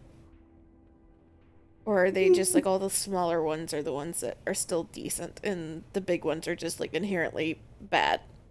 I'm not gonna say. You're just gonna have to find that one out for yourself. If there's any gigantic corporations that are secretly just okay and not terrible. Fuck you, Joe. I can't tell you if there's a good one or a bad one because fucking if I tell you if there's a good one or a bad one, you're gonna be like, aha, we gotta find out which one is good so that we can use them to be an ally or some shit. And fuck no, I'm not letting you do that.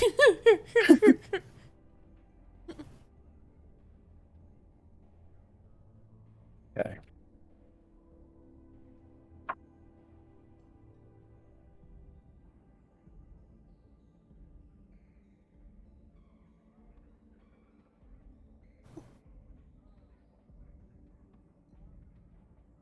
I keep looking back at like fucking Ripley's character art.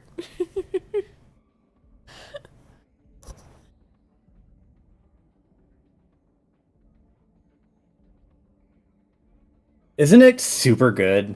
Yeah. It's impressive. Are you having a hard time? Hmm?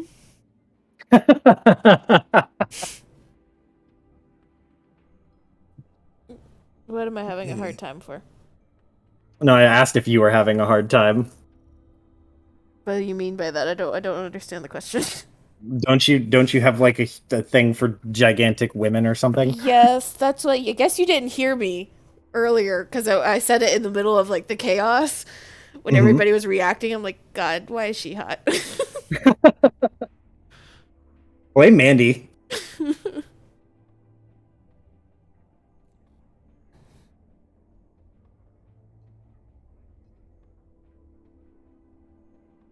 Compared to my scrawny ass elf, why is she hot?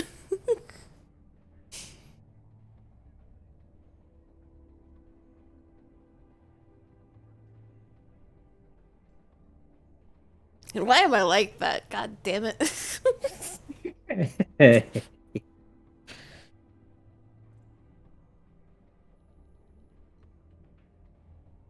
Let's see.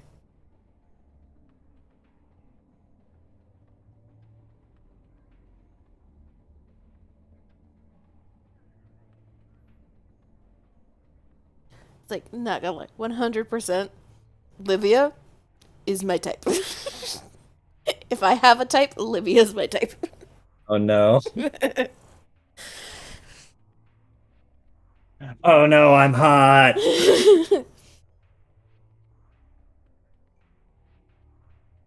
No, that was just me like making a barbarian, like deciding ahead of time, I'm gonna be a barbarian. How am I gonna play as a barbarian? Ooh, just make her the type of like muscle giant woman that I already like. Oh yeah. That's why it was so funny to me when I very first popped in and was describing her, and all of you were like, "Oh no, she's hot."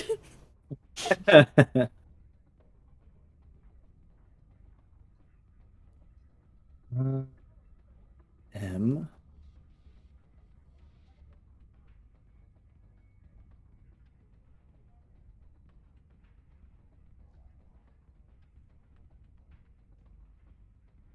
I'm adding in some extra companies that are just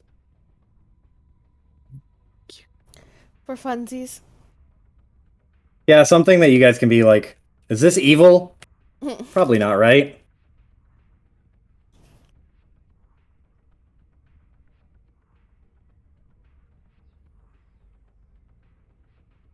So if we're playing today, are we still playing on Tuesday? Yeah. Okay. Yeah. I had 100% planned on playing Tuesday no matter what because I was excited. I also just wanted to add some extra.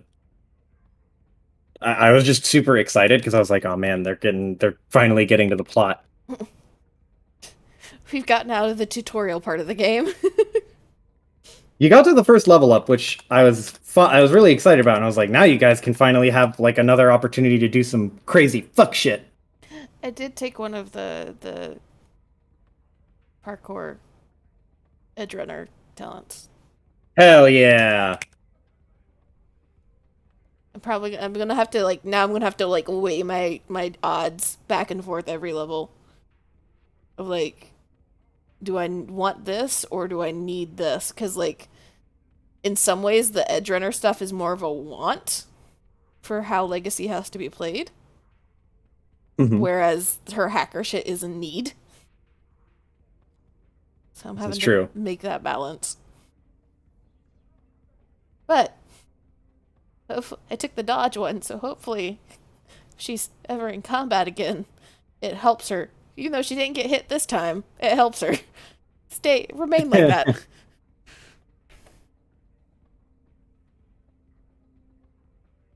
Let's see. Gotta take out all of the mentions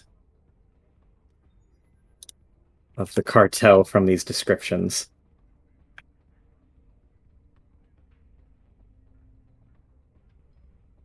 There we go. So, like, do you have, like, hypothetical, like, HP blocks for us? Or... I sort of do. It's very dependent on your actual character's backstory, how like, and specifically what's happening. I will never like give someone a mechanical advantage in certain areas unless there is a very, very clear justifiable reason. Like if for example, Lindis would have a distinct advantage over fucking goddamn it. No, I can't give away certain things because I don't want to. There's character reveals that I don't want to give away yet. But you have internals that are cybernetic, which would not like preclude you from having to deal with things that affect those internals. But if you were, say, for example, stabbed and it ruptured into a like inorganic organ, that would be a lot worse for someone else. Which I would basically flavor as like, okay, cool. If you got hurt, but you didn't take a lot of damage, that could be why. I would just flavor it that way. But it's like, Gotcha. it's not like I'm going to give you specifically like an edge over someone. Most of it is just narrative because I'm trying to keep it a little bit loose, and only with dire failures or very, very like tense moments will it become difficult to be like, okay, well, I hope you do well on this roll, or else.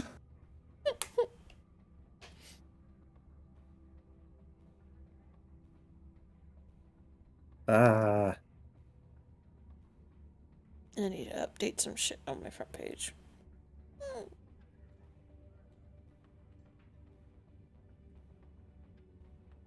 Oh.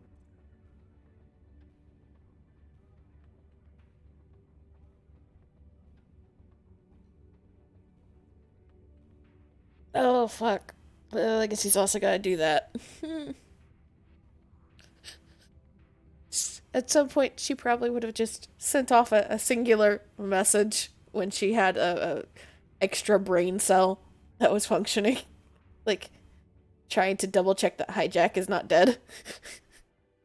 Oh, hijack? Okay. Yeah. Just a singular, like, are you alive? There was chaos. Please be alive.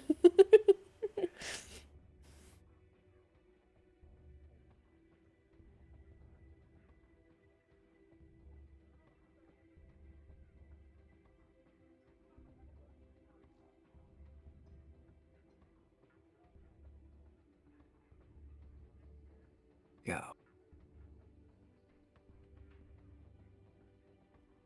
Papa.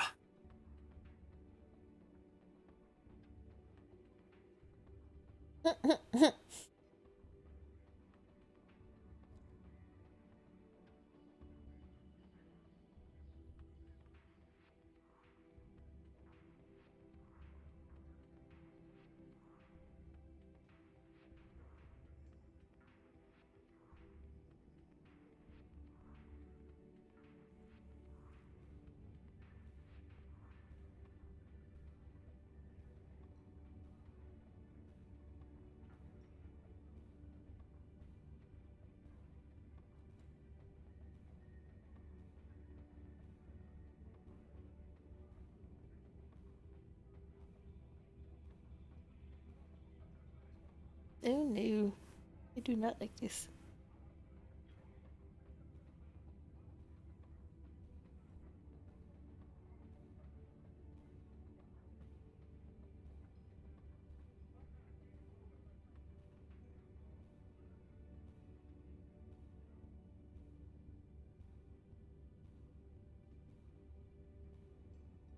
Man, I want to play more Strahd. Fucking Piper keeps throwing Strahd at us and being like, "What are you gonna fucking do about it?" And it's like, I don't know. He's too strong. I can't do anything about it. I was very worried initially when she started talking about there being a woman standing there that it was going to be fucking like charm lady that tried to charm Zira. So I'm like, oh no. Oh. Those two are not the ones that need to be making fucking charisma saving throws and shit to not be fucking charmed. That's not good.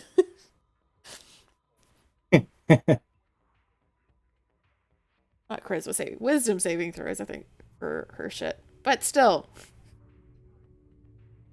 Granny has high wisdom.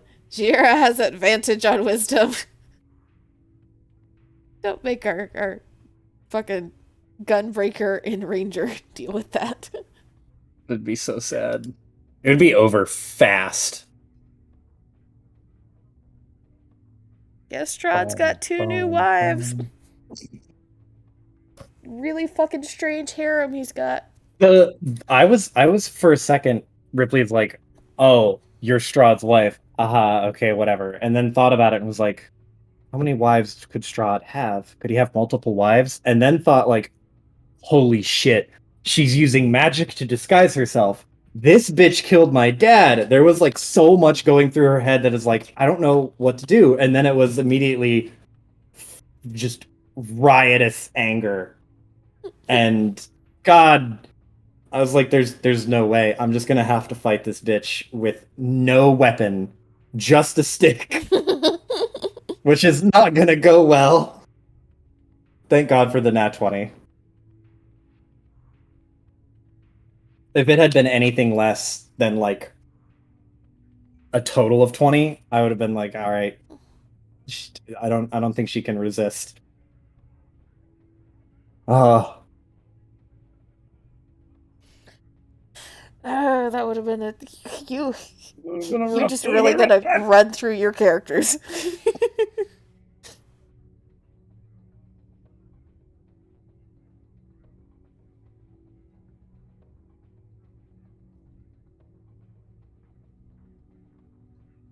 No. Fuck. I have to cut it.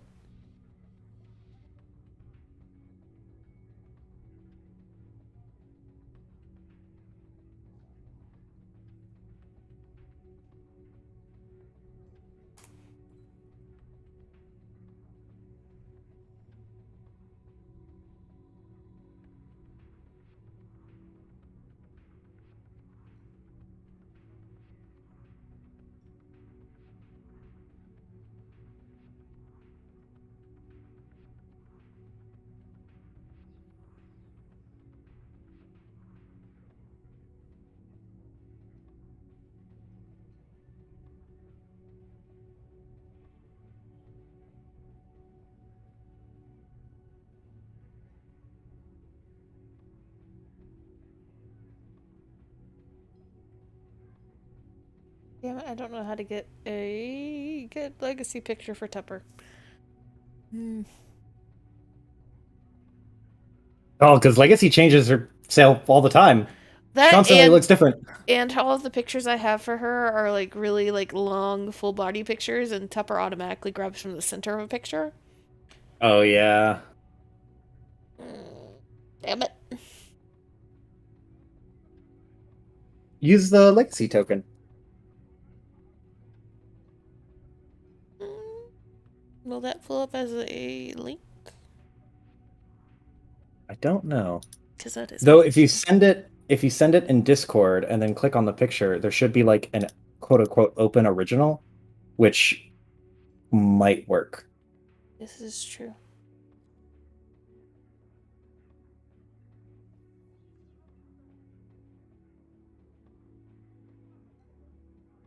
Do I still have Legacy's token on my computer? That is another question.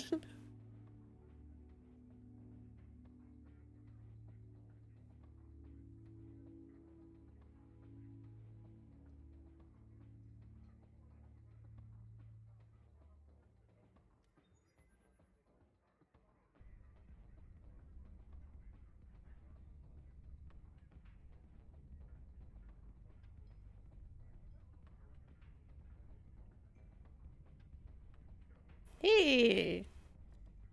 Joe for the win. Hell yeah. That looks so good.